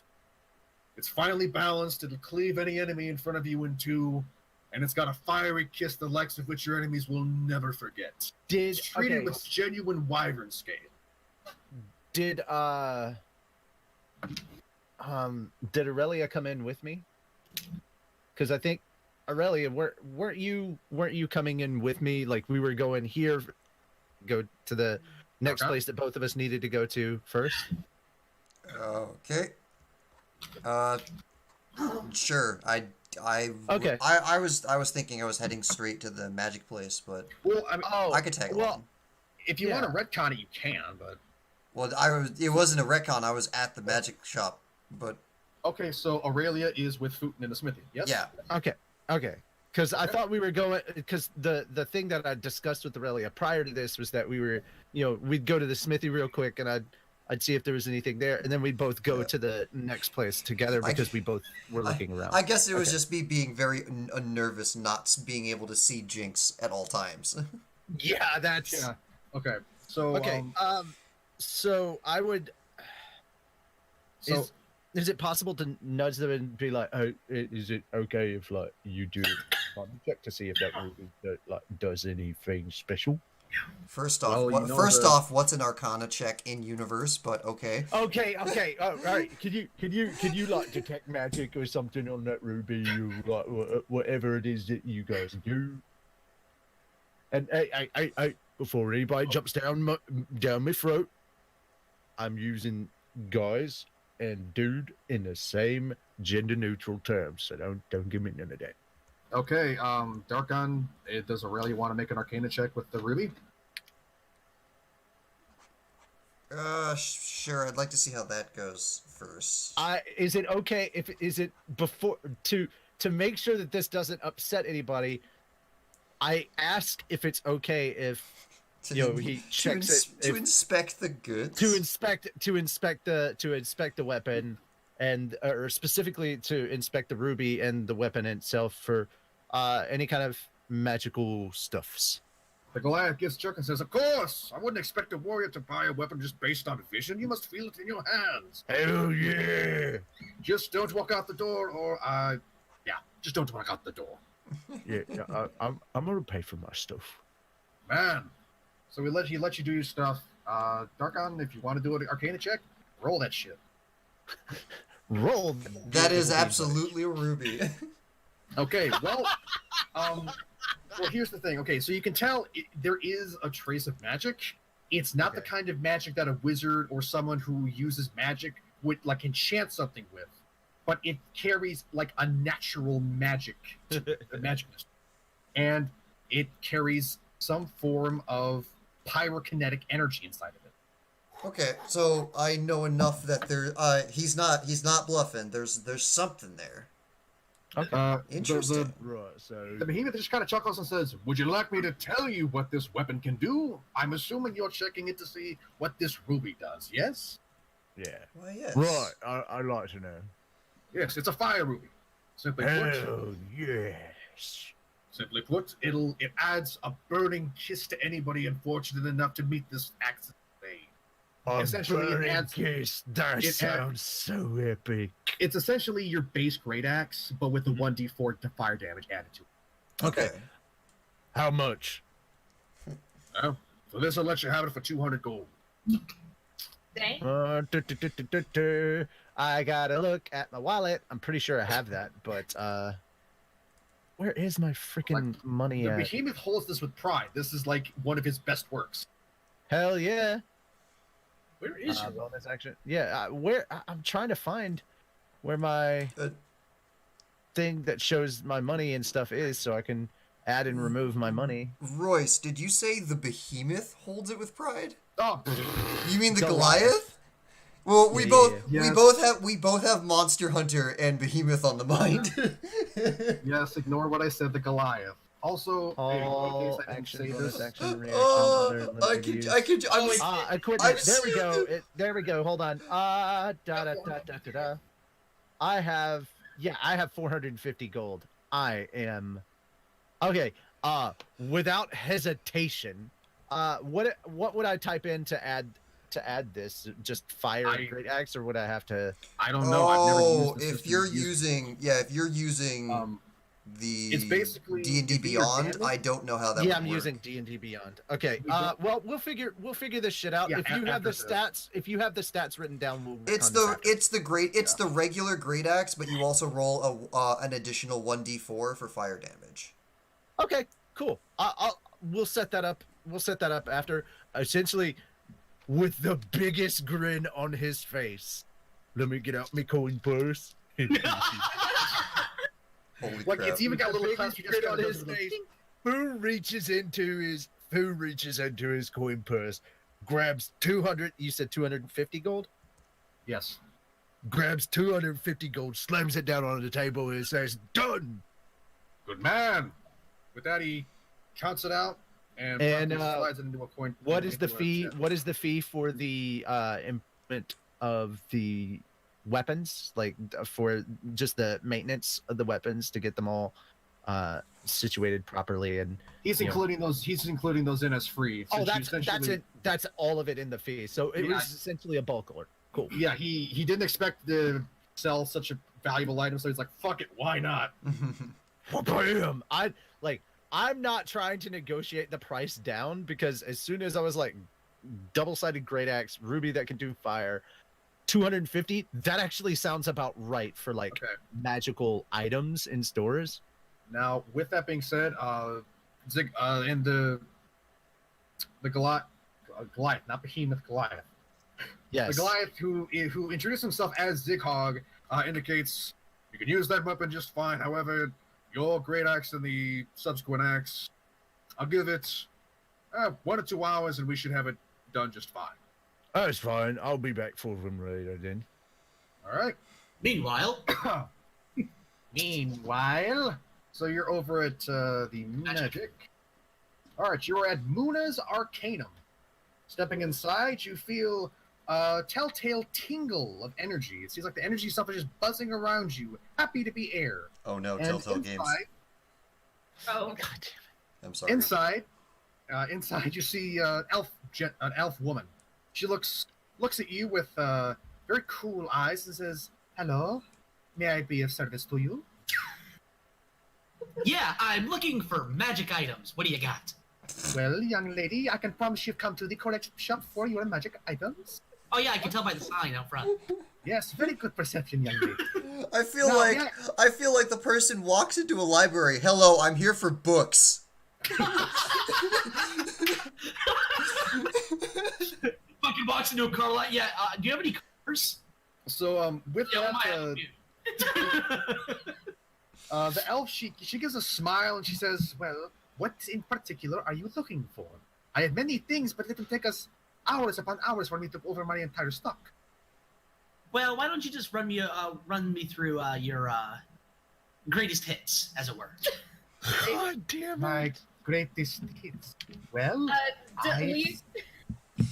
Leaf's just like. Leaf needs to be a translator at this point. Leaf's So just like. I think she means, your Your most sold item. Yeah, your best stuff. Like, what you consider to be Your good top shit. shelf. Your good shit. well, we generally sell scrolls and various other minor potions that are most popular items. I also do sell various stars and wands, if you can afford them, that is. She looks at you kind of like, I doubt it, but I'll tell you anyway. Well, let's see. Let me see some of your staves. Stabs? Stabs and staves. That sort of thing. Staves. Staves, stabs, whatever. All right, hold Stags. Stags. Stags. Which, on. All right. that is not the kind of deer that Leaf is. All right, with that, the woman kind of looks like, okay, she's really asking this. So with that, she walks around from behind her counter, and she walks over to a nearby display shelf that has what looks to be 4 staves of varying make lined up beside one another behind glass. And she walks beside and says, "This is my current selection of staves. Would you like me to tell you which of them what they do?" Please. Well, this first staff is the staff of the adder. The staff that not the adder, the staff of the python. It's a simple wooden staff with what looks to be a snake's head at the very tip.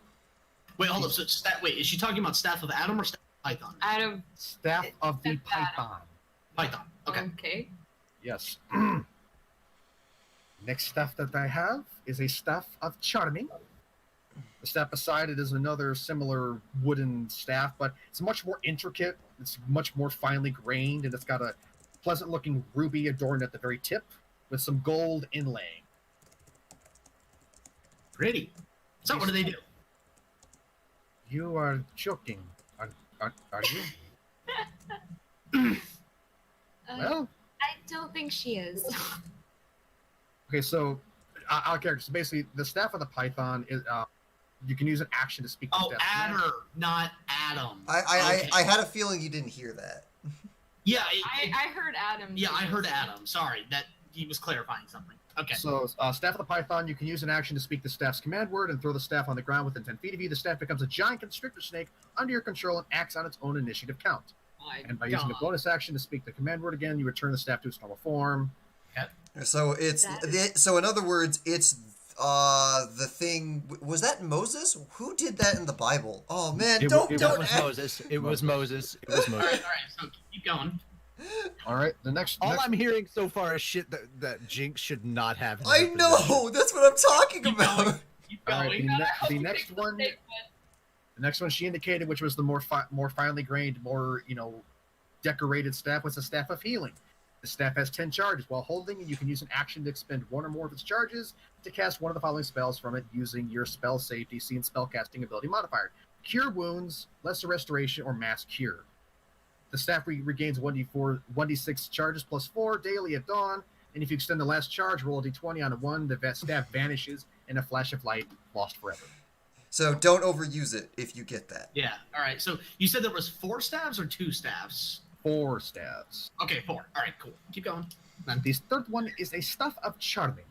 The staff is completely black, as if made almost like out of rock, but it has a very alluring, almost magnetic sparkle to it. It seems like the stars themselves sparkle within this staff with how the light glints off it.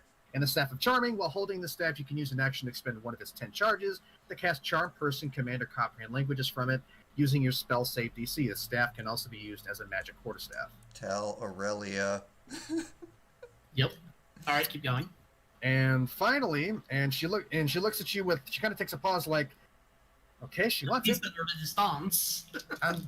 And the last of my staffs, this is a staff of fire. Very rare, I might add.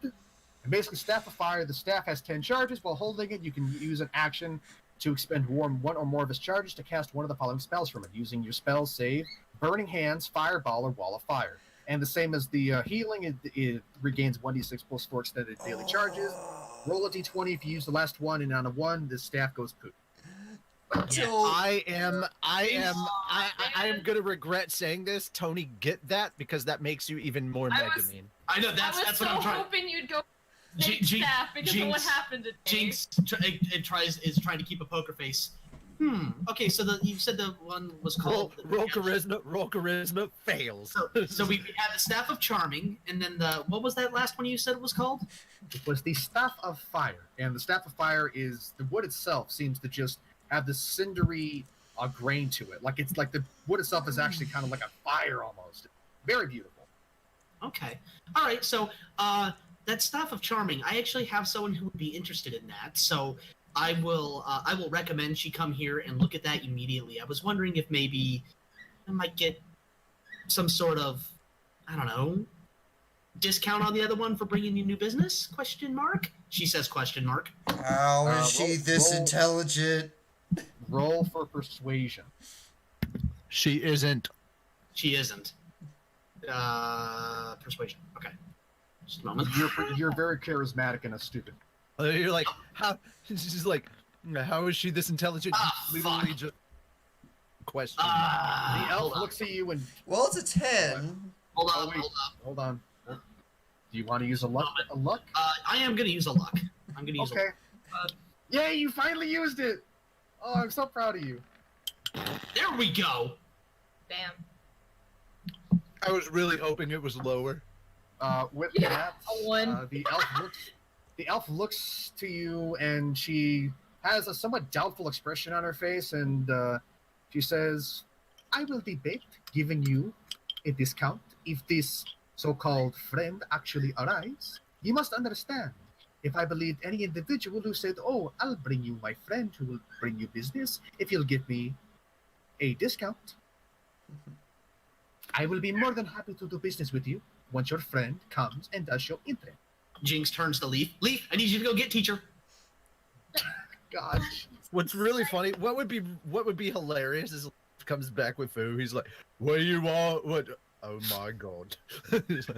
Lief, I need you to go get teacher.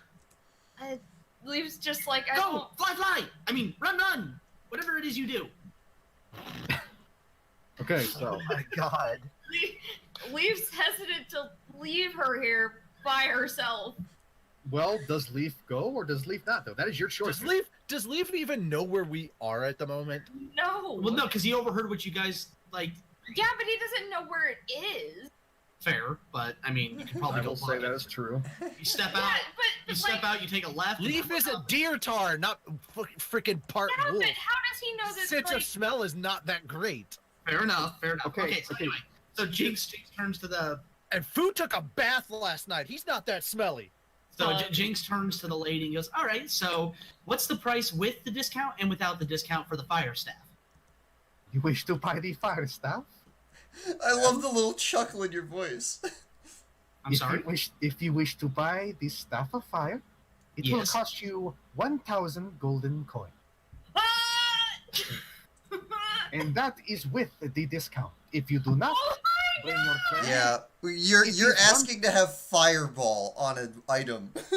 without your friend, it is 1,250 golden coin. Yeah, I'm not. Fu can't give you a loan, bro. we don't have. Yeah. Let's see. Hold up. So Go let's with see. the snakes, please. And are all the staffs similarly priced? No, of course not.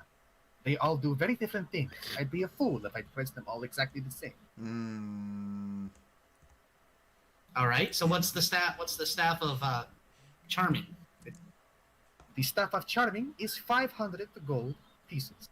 Would you like me to simply tell you the cheapest staff? Shitballs. I'm only interested in those two. Well, can you afford them? Well, is there stuff that you need done that could help build she would Are know you credit. seriously looking to build a line of credit? Oh my god! Is there stuff that you would need done that could help me make up the difference for the staff of fire? To be Are fair, you saying that you... to be are you fair, saying that sorry, damn it. No, Darkon, go. Stop, To- speak. To be fair, we just did a job where we got paid in magic items, so that's probably what she's thinking. Yeah, exactly. That is what I meant. So here's the thing. Jinx just became an indentured servant, and she was never seen in the campaign again. Fuck. Okay, I was going to say, the elf looks to you and says, "Are you talking about becoming an indentured servant to me? I will be more than happy to write up a contract if you are willing to put forth the work. But no, if you are wanting to buy either of these staves, the work will not be easy, Oh. and I will not let you wriggle your way out of it." I was more so thinking. Jinx is an idiot. Let her sign it. Let her sign it. Let Anthony Yes. speak. I was thinking, because that would take me away from teacher, and that won't work. But I was thinking maybe, you need something taken care of. She snaps her finger, lights up some fire, and sort of gives her like a very exaggerated wink. I really wish this person had written up a contract and handed it to Jinx, and did Jinx just try? With that, the elf woman just kind of puts a hand in front of her and goes, "Oh, what too cute." I like you. Unfortunately, I doubt there is anything that you can provide assistance to that would be worth 1,000 or 500. Are you, now again, are you willing to accept a contract for one of these staffs? Let's see. What would be required? You'd have to work That it is off for- until it was paid. Yeah. That depends entirely on what you're willing to accept. I am not a cruel slave driver. I won't simply give you a contract and expect you to sign it. But if you're expecting me to give you a 1,000 gold staff of fire, you can expect a year's worth of work. Who has the I know Anthony has the water walking. Who's got the other ring? I guarantee you that not enough. to- Aurelia does. No. But basically, what she's indicating that you would work for her at her shop. Yeah. Yeah. Doing what she would need to, but she's saying there's no one big thing for you to do to get this. However, if you're really gonna try and drive this, make a perception roll. Perception roll? Okay. No, persuasion. Okay, Ah, persuasion. I got my P's mixed up. I was gonna say, what am I trying to percept here? All right. That she's a dick. So, all right. I think while this is happening, I think Fu and Aurelia should be making their way down here because I think maybe them walking in on this would be interesting. I do believe that after we were done with the shop, we were gonna head over here because I have not expensive things to purchase.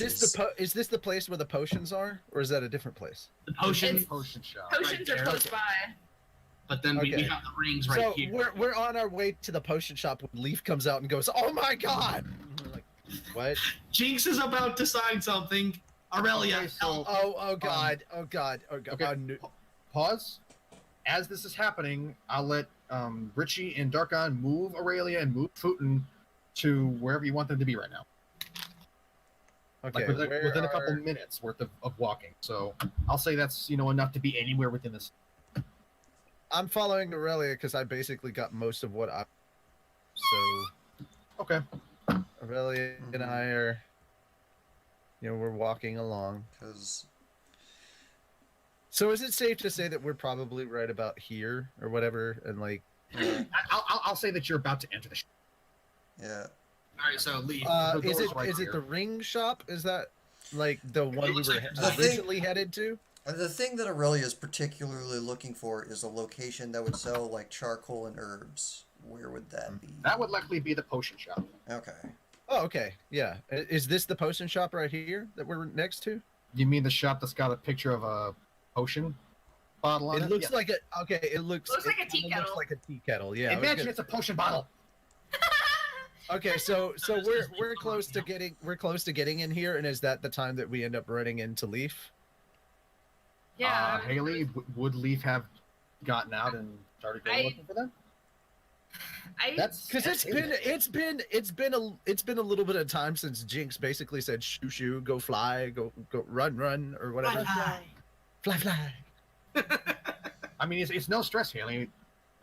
Yes or no? I mean, I guess so. I mean, like it's just like, should I leave this alone? Well, I mean, if you don't, Roll. Jinx- Okay, it's not roll something for that it. you can't 10 read. And the thing of it is that Leaf can stop her. Okay, And then. like, Well, I would say roll for it.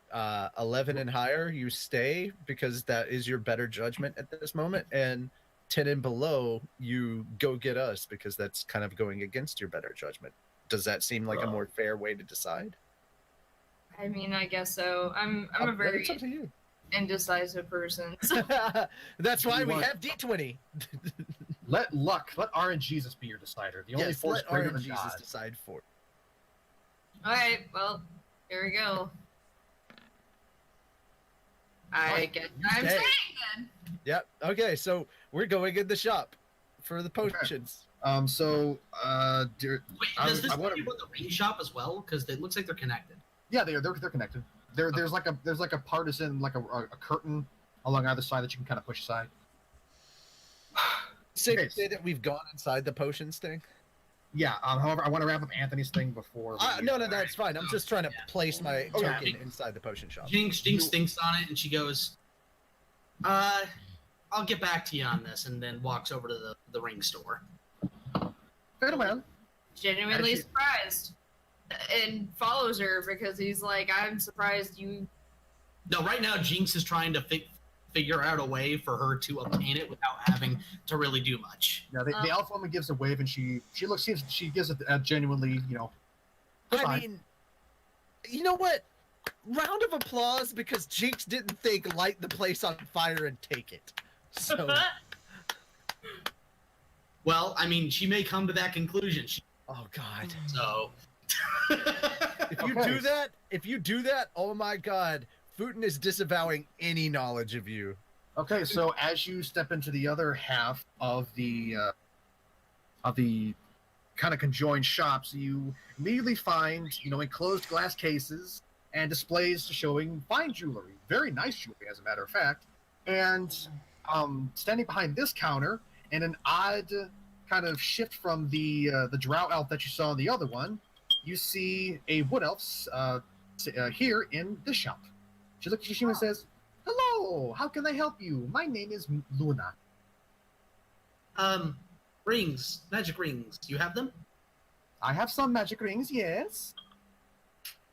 Can you show me? What do they do? Certainly. Please step to the counter. DM, quick question about Quick the answer. building that they're in.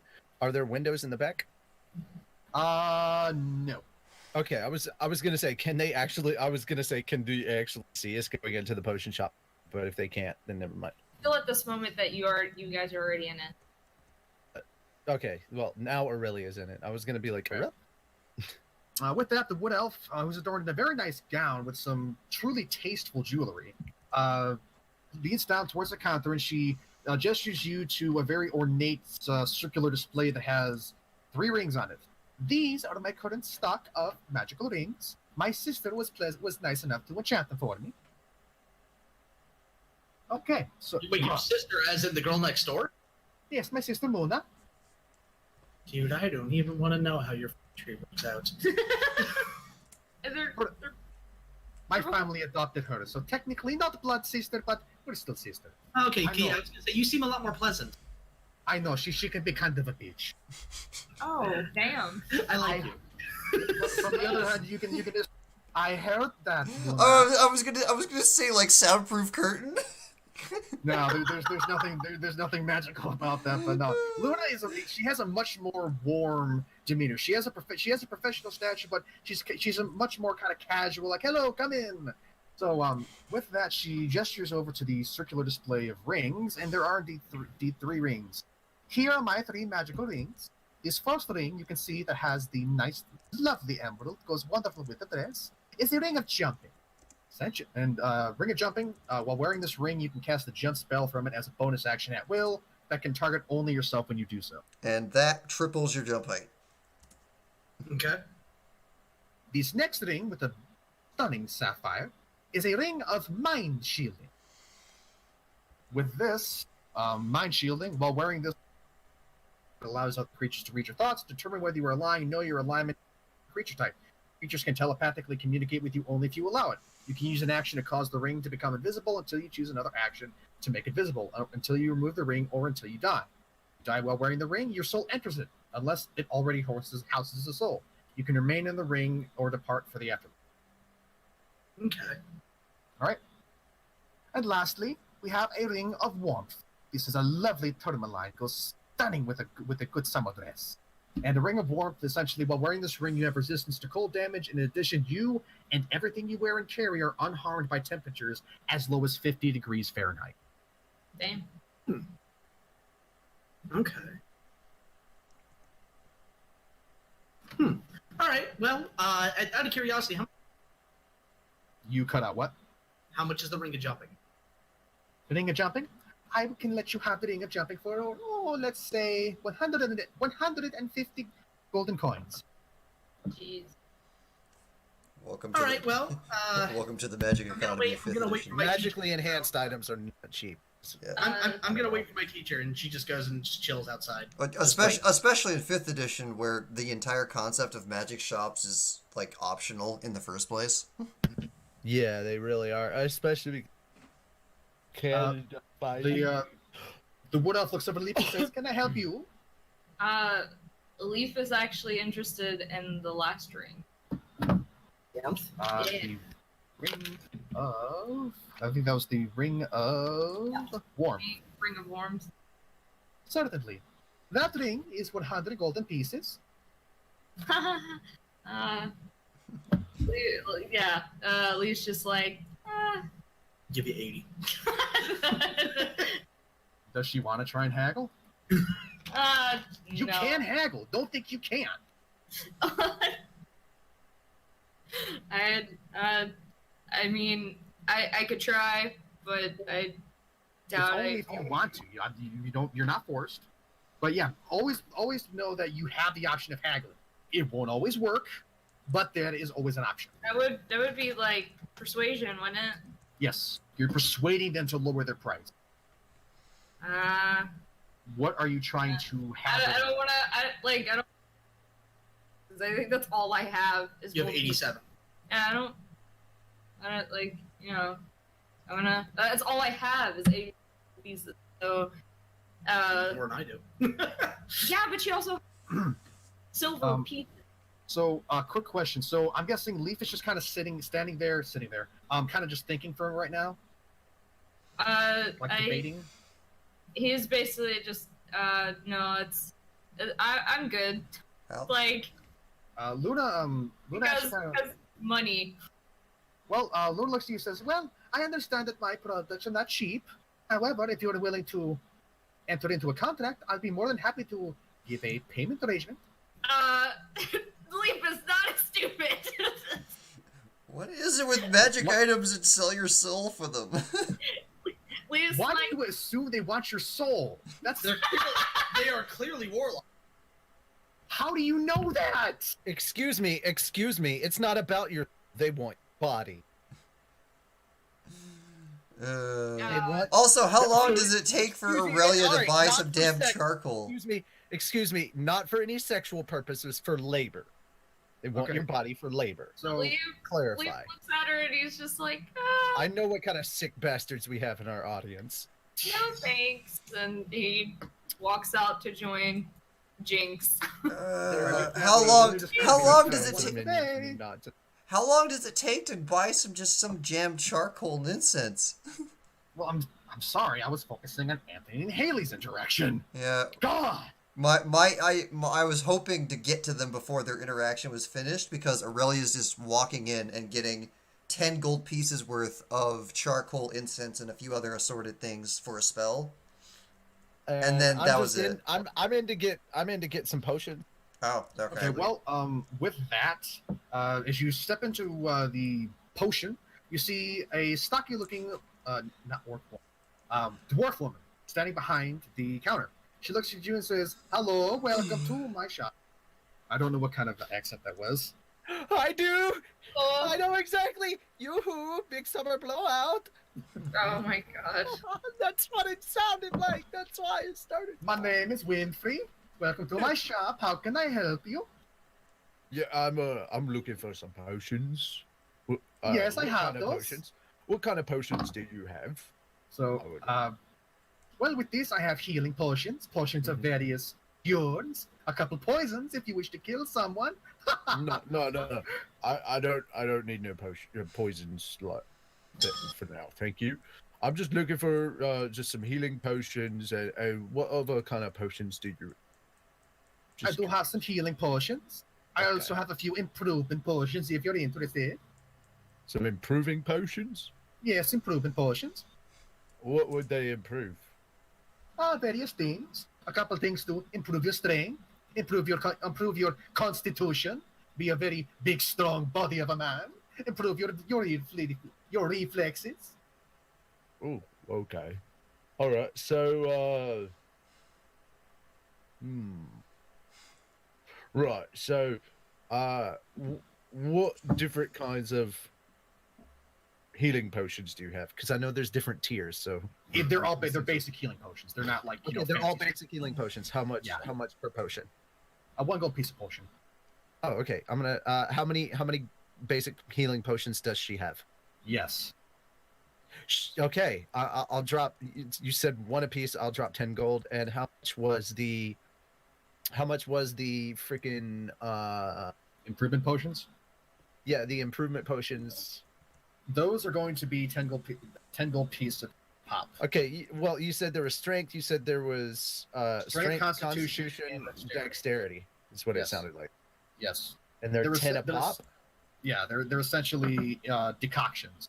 Very potent, concentrated. But these are temporary boosts. These aren't permanent boosts, right? Oh yeah, I would not be giving you permanent boost to your strength, dexterity, or constitution.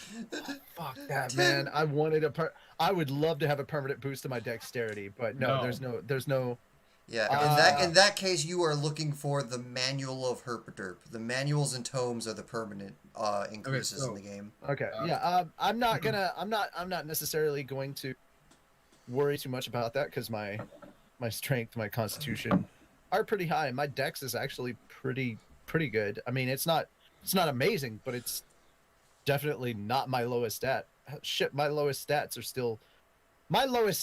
make me twice as smart as Jinx. Well, okay, So we've established your stats. I'm just gonna drop 10 gold on healing potions and get myself 10 regular healing potions and be done. Okay, and Aurelia was just looking for the various bits and bobs.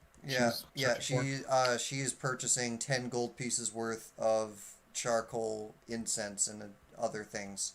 Okay. She sells it to you.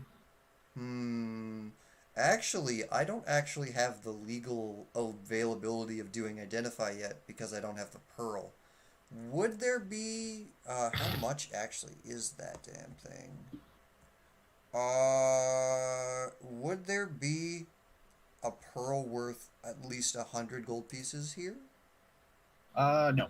Didn't think so. Okay, so I still can't use identify then. Okay. So is that pretty much it? Yeah, I just came here for some basic shopping. All right. The dwarf woman waves to you, says, "Goodbye. Have a wonderful day." Yeah, you do. All right. So with that, you're done with that. Aurelia comes out the door and then realizes that they haven't run into Lief or Jinx yet. They went thinking, okay, well they wanted to do. They They wanted to do a little magical shopping of their own, but they clearly didn't go to that one. Maybe it's the next store that they went into. I want to check up on Jinx. So Fu and Aurelia both agree we should make sure she has it. What did Jinx break? Yeah. Yeah. What did Jinx break and or set on fire? Okay, you run into each other down the hallway, the alleyway. I found him. No running in the alleyways. Look. Even walking, my gait is so long that it's basically to you. Yeah, well, you still have a base movement speed of 30 feet. Congratulations. For now. So Jinx sees them and goes, "Teacher, there's a staff in there that you might like." Huh? There's a staff there. It's black and it does things that you do. It's a So- It's expensive though. It's like 500 something. Yeah, I don't want to get involved in this conversation. I'm just like, let the teacher teach. I'm gonna walk into the ring shop. I'm checking out this staff. All right. All So right. then I walk in with my teacher. Okay, we're gonna go with food first, and then we're gonna go with Jinx and Aurelia. Okay. Yeah, let's get Foos out of the way. Because Jinx and Aurelius won't take very long. Walking in, the Wood Elf looks at you and says, "Oh my, I didn't expect to see someone like you in here. You don't, forgive me, you don't seem like a gentleman who accessorizes that much with the jewelry." Oh, it's okay. I get that a lot. You don't. It's fine. It's fine. I'm curious about your wares. You have many different types of rings and jewelry. I was looking for like some stuff for protection. So, what kind of things do you have as far as like jewelry that offers protection, but from either physical or mental attacks? Well, I do not have anything of that sort. I have 3 magical rings, if that's what you're looking for. I don't have any of the magical jewelry. I have, and it's pretty much the same 3 that's in the display. It's a ring of jumping, ring of warmth, and ring Kinda, of Yeah, Kinda, just sort of- just quickly retcon this because I wasn't paying attention when it was. No, Okay, so kinda, ring sorta. The mind ring is a little bit protection from mental weirdness, but it's not as powerful as you think it would be. Oh, okay. Well, I mean, Fu wouldn't know that. So basically, Ring of Jumping, you can cast the spell Jump, but as a bonus action, but only on yourself. Ring of Warmth. Basically, you have resistance to cold damage, and you and everything you wear can resist temperatures as low as 50 degrees Fahrenheit below. And finally, Ring of Mind Shielding. Essentially, you can't have your thoughts read. People can't determine if you're lying. They don't know your alignment or what creature type you are. Through magic, yeah. And people can only telepathically communicate with you if you allow it. And you can also make the ring invisible on your finger as an action. Okay. I'm gonna get the Ring of Warmth. How much is that? The Ring of Warmth, that is 75 gold pieces. 775. Didn't you ask about the Ring of Warmth? She's a sneaky bitch. She fucking lied about the price, that little It's bitch. because I'm part deer, isn't it? Hold on, You got racially profiled. Wait. Hey, God. Technically, I'm getting racially profiled too because I think she's offering me a lower because she's intimidated. Or she likes what she sees. Or that. Okay. See, you did say that she could have. Is there any other? So, okay. That having been said, okay, I am going to turn on the charm. Oh, Is it? okay. Yeah, that old fruit and charm. Yeah. All right, So, what are you, But what are you doing? I have 0 to persuasion, so I mean. Okay. I'm going to attempt to haggle in favors that because, okay. Would I have seen, like, is she giving me, like, kind of a look of, like, and would I have noticed that? No, she's not basically going, I'd like a glass of that. She's looking at you with a very pleased smile, and she is certainly paying attention to you.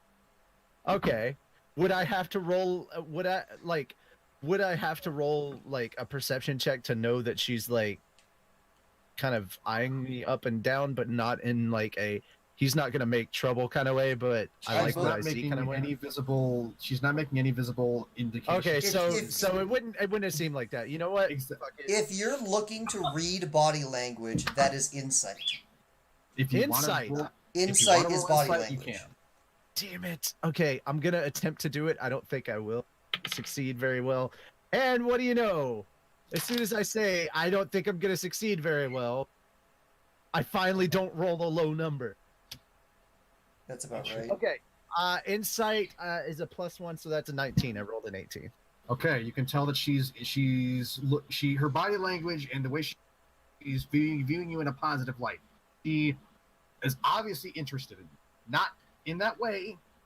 Oh, okay. Okay, so now that I have that, I'm gonna be like, okay, you know what? 75. That's fine. That seems fair, considering. So I'm going to take out 75 gold and place it on the counter and get myself that Ring of Warmth. And with that, she opens up the case and presents you with the Ring of Warmth, Hell yeah! bidding you a good day. Hell yeah! Gives you a firm swat on the ass as you leave. Fuck that bitch. And Hell yeah! Now we got business. Fuck that bitch. now, but with that, she kind of looks over towards the other side of the shop and says, "I just made the sale, Luna." She's basically bragging to your sister. Oh, I'm so glad you went first. I think I can work with this. All right. So yeah, Jinx walks in next to Aurelia. By the way, I still have 235 gold. Yeah, fuck and you. looks at the dark elf and goes, "See, I told you I'd bring my teacher. She's interested in that staff." That is great. Can she afford it? Probably. Wait. All right.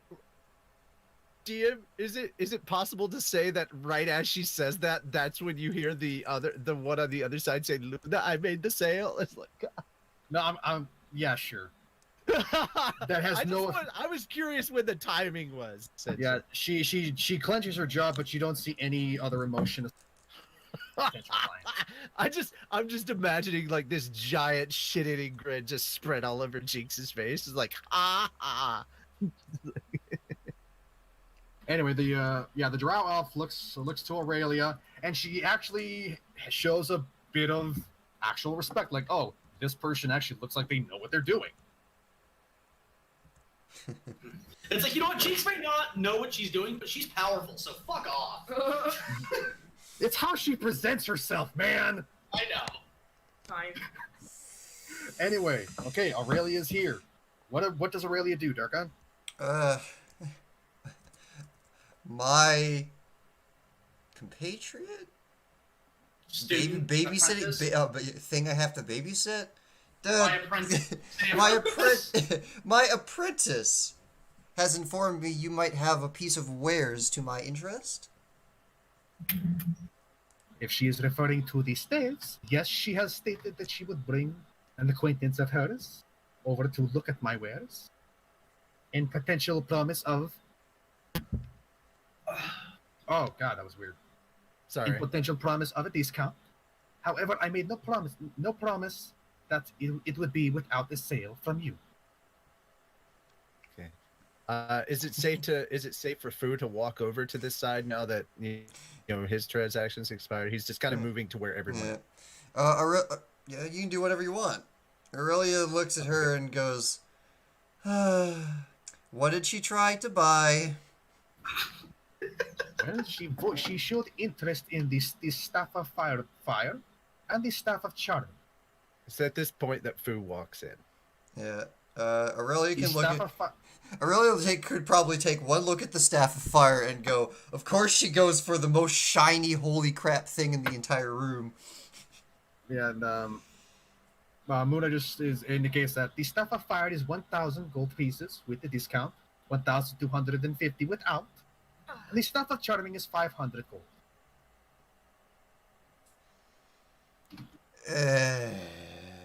Yeah. At this point, how interested? And I'm asking you, Dark. Aurelia is extremely interested in the cheaper staff. The cheaper staff. Okay. Yeah. The staff. Charming. But even with everything that I have pooled, I don't reach anywhere close to 500, nor would I know how to appropriately haggle it. Even because 100 gold, like going up and down would be a lot, but I have at most like 400 gold pieces. That's an extreme amount to go down by. Wait, hold on. You said the staff of charming. What does the staff of charming do? I'm sorry. I'm not familiar with staves. I don't usually work very much with staves. So could you try to explain it to me, please? Talking to the shopkeeper. I'm trying to be courteous. Okay, I'll repeat what I said initially when I read it off. Basically, it's a staff that has charges. You can use these charges to cast Charm Person command or comprehend languages from it using your spell saving DC, blah, blah, blah. It regains 1d8 plus 2 expended charges daily at dawn, and if you use the last one, roll d20 on 1, it goes poof. Or no, it becomes a non-magical staff. Mm-hmm. And if somebody tries to charm you while you are attuned to the staff, the charm goes, no you, and then it reverses the whole spell. It's very hilarious. Is it obvious how much are you trying to hide the fact of how much you want this staff, Aurelia, or is it kind of obvious? It is clear that the staff has Aurelia's interest, but it's not like Jinx going, "Oh, gotta get that mud." Okay, I was gonna say insight check on Aurelia. I'm gonna note that Muna is standing and she's starting to cross her arms, and you can tell she's kind of growing impatient. Mm-hmm. Like she's not being rude, but she says, "With all due respect, I am running a business, so if you're not going to buy anything, please." How much is it? How much? So is it? Jinx cuts in. Oh yeah, because you were so busy before we walked in. Fuck. I am. You know what? Hold on. Jinx doesn't even need the fire staff now because that was a burn. And then Jinx continues. You might sell more like your sister if you were a little nicer. Okay. Okay, so I wasn't gonna do this because that was kind of me, but at this point, Fu reaches out his hand to give Jinx a high five because damn. Aurelia shifts. Aurelia shifts away from those two. Yeah, I did ask the shopkeeper as Fu how much it was. Yes, and she relayed it was 500 gold pieces. Okay. However, with Jinx's remark, Muna is no longer even regarding Jinx as any potential customer, and she's just looking to Aurelia now with any form of actual. And I'm looking over to Aurelia too. Do you need help with anything, or should we go do it? And actually, with that, Muna looks to Aurelia and says, "You know, you should really teach your students some respect." I'm working on it. I respect those who earn it. Foo, There could is you please obviously check nothing Jake? that you have Foo, At this point, Foo just lifts both hands in the air, like you have him like he is this far away from being the background kids at a high school, like. Aurelia, Oh my god! Aurelia turns to the shopkeeper and goes, I'm very interested in the staff. If it is still here when I come back with more funding for it, then I will absolutely buy that from you. But for the moment, I think you would benefit a lot better from me taking these two and leaving. Excuse me, I haven't Please done don't. that much. All I'm doing is just like, damn, like I'm trying to be respectful. Fine, I'll take Jinx and leave. Yeah. So how does she respond to? You probably shouldn't talk down to the guy that was like seconds away from giving you a look. You're gonna include me in that. Fine, fuck you. I won't help. Well, Muna looks to Foot and says, "Can I help you?" Oh no, I actually finished with my purchase just recently. I am with some of these people, not so much with others. Looking at Jinx, and then Fucking high-five me! All right. because that was fucking a bird. All like, right. Damn. In that case, The crow Aurelia. in me had to. In that case, Aurelia looks to Fu for a second. I know. You want to walk If- outside and discuss the particulars? Hold up. Not in front of her. Well, again, I need to know because I don't think she's in any mood to Alright, haggle alright. anymore, so it's gonna have to probably be 500. Yeah, she's No. effectively- I wasn't gonna do any haggling. I was saying that we can discuss like me helping you with this purchase Yeah. outside. Well- I don't have 500 gold to drop on it either. Oh, I know, but I have. If I pull in all of my silver coins as well, 400. Oh well, I could give you like 100. Yeah, Aurelia looks at Futon and goes, "If I completely waive my rights to everything that we gotten, including that really amazing alchemic jug, can I get $100 gold pieces for you for that? For me to just say that it's yours? The bag of holding. Like, I have the rights. Yeah. I have the rights to the stuff that we have. Oh, Yeah. oh. Can I? Is that worth 100 gold pieces to you? I mean, It's like yours, That's and worth- I want I nothing to think- do with it. I think that's worth about 75 gold, and I'll take the other 25 Oh, no, at some Jinx. point. At some point, and then, hey, the adults are talking. So to Jinx, like I can already see Jinx about to No, open him up. she was offering the Jade Frog statue to you.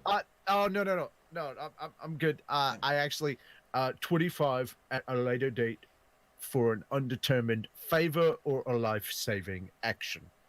Well, Okay. we go. Aurelia Hands perks you an 100 eyebrow hands up you- and goes, "That's interesting. I like you." come to find out, 100 gold. favors. All right. He likes them with horns. So then, excuse you. He likes them horny. Moving on. What is Aurelia I doing? mean, you're not wrong. But Darkon, what is Aurelia doing? I well, Aurelia gave the has 100 gold to Aurelia, so I have to remember. So Aurelia has 386 gold coins. What do I need for silver coins to make that up? 100 silver to make 1 gold, right? No, it's 10 silver. Oh, well, mine Yeah, it's 10 silver. You're thinking World of Warcraft. How much do you need? How much do you need for 400 gold? Is what you're saying? Oh, did I fuck up my math? 10 silver. equals Okay, 1 no, gold. never mind this whole scenario because I fucked up my math. I have just less than 300 gold pieces, and the silver pieces, I only have 300 gold worth in my entire coin purse. Yeah, never mind. There's no way in hell that I can find a way to make this work. I mean, there. I could give you 200, but that's pushing it. That's why I was saying I can't. I just say we come back later. I just Okay, say yeah, for the interest of time, let's make a decision now. And The current decision is that I can't math this at the moment. So I will help you. All right. If you can get up to 400 gold, we will keep the same deal. Just we'll do it later. Okay. At a later date. We'll be by later, after a little bit more work, and we will purchase the staff of. I look forward to that day.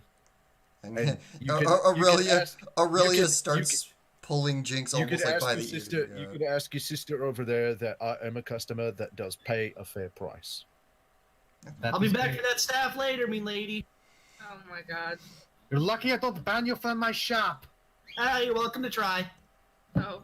What does that even mean? Oh! It's at this point. Oh. It's at this point where Food turns around and goes, "Could you ban her?" That'd be Okay. Okay. Yeah. So what do we do now? What do we go set on fire? Stone avalanche. Oh my god. Let's Okay, just. so now it's time.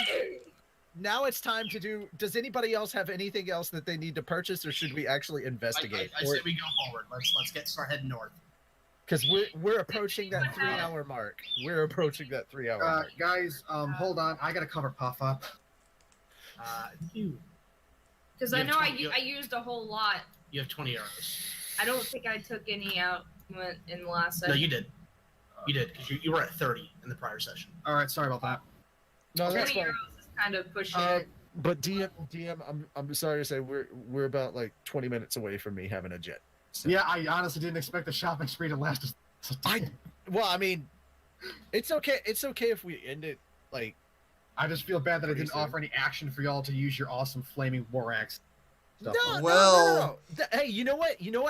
If we could do it next session, and the next session, I mean, you know, you is could toss sooner, something- I would love to do. We'll talk about this after, but Okay, yeah. In that case, so right now, are you all going to be shopping? Does anybody else- Since we're going to be calling it here pretty soon, Lief needs new arrows. I only have Okay. like 20 arrows left, and All that's right. Well, we can say that you can easily find that in Zighog's smithy. He makes arrows. Aside from that, after that, is there any other actual items that you need that you're going to shop around for?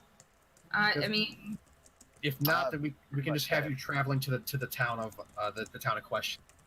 Yeah. Yeah. Let's go to the town that we need to do our investigation. Yeah. Also, it's funny in this one, Jinx, while stupid, was kind of a sassy bitch this session. Yeah, she was, and Luna's gonna remember.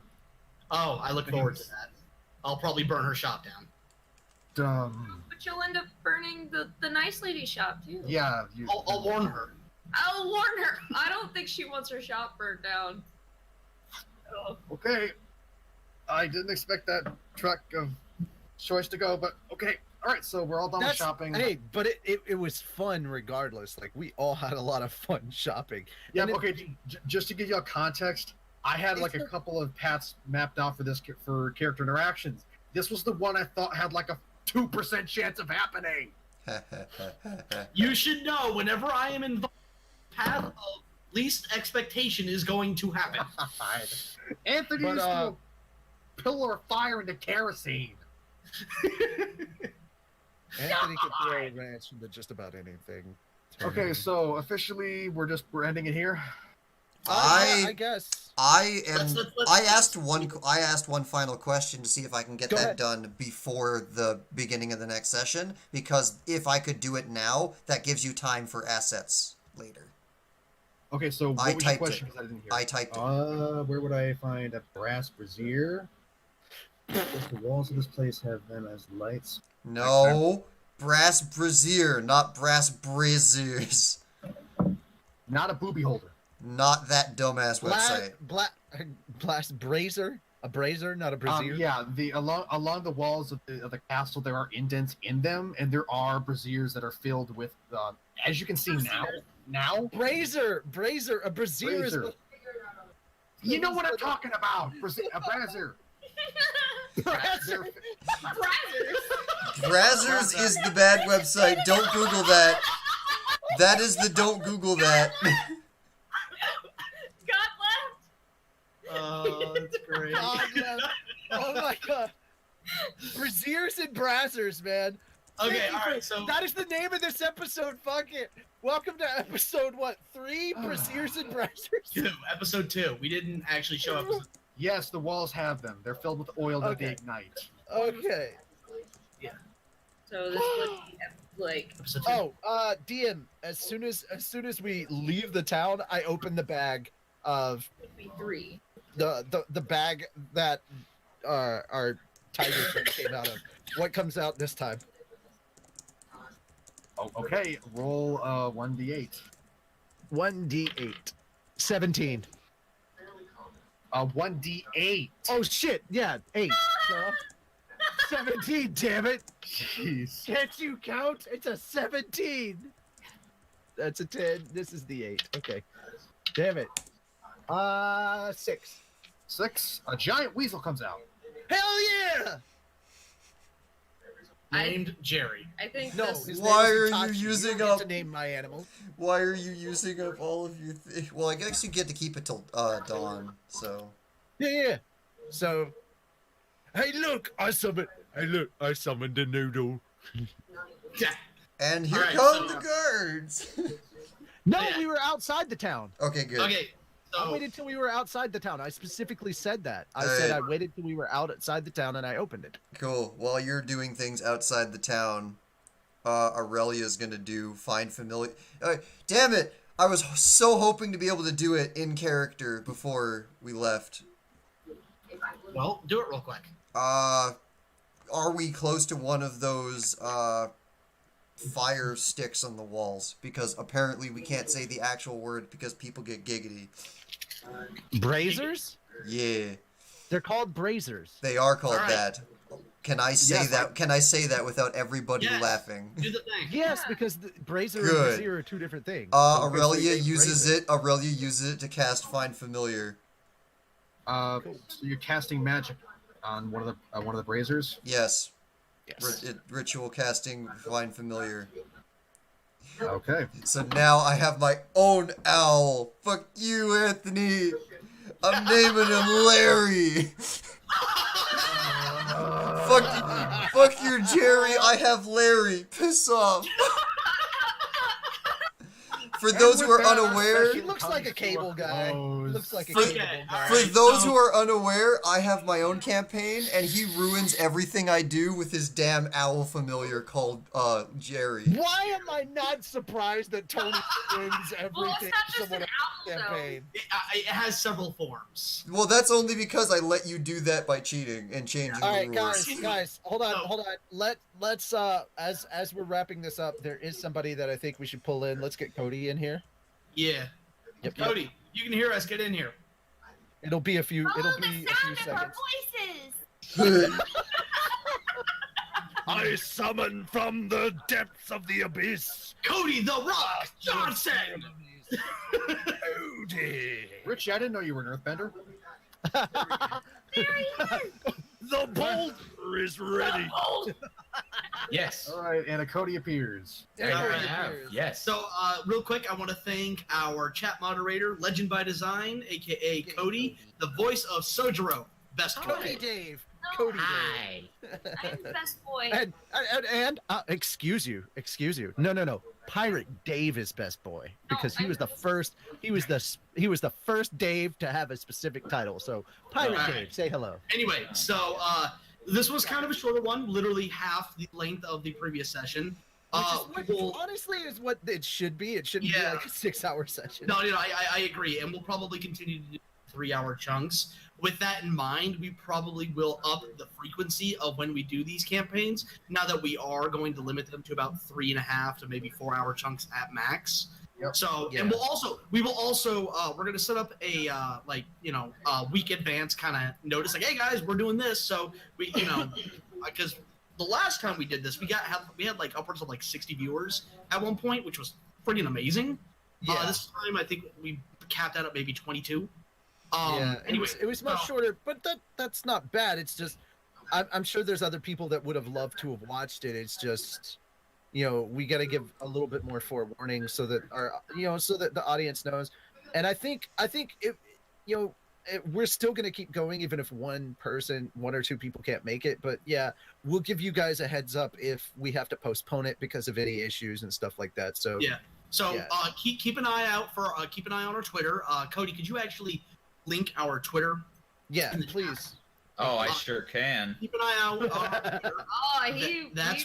That's where you guys can get regular updates, as well as if you are a patron, we have a Patreon, a patron exclusive Discord, and we are in there every day, literally every day. That's the best place to get updates, live. Whereas Twitter, it's sort of like the filtered version of the updates, where Discord is like, "Fuck you, we're doing this."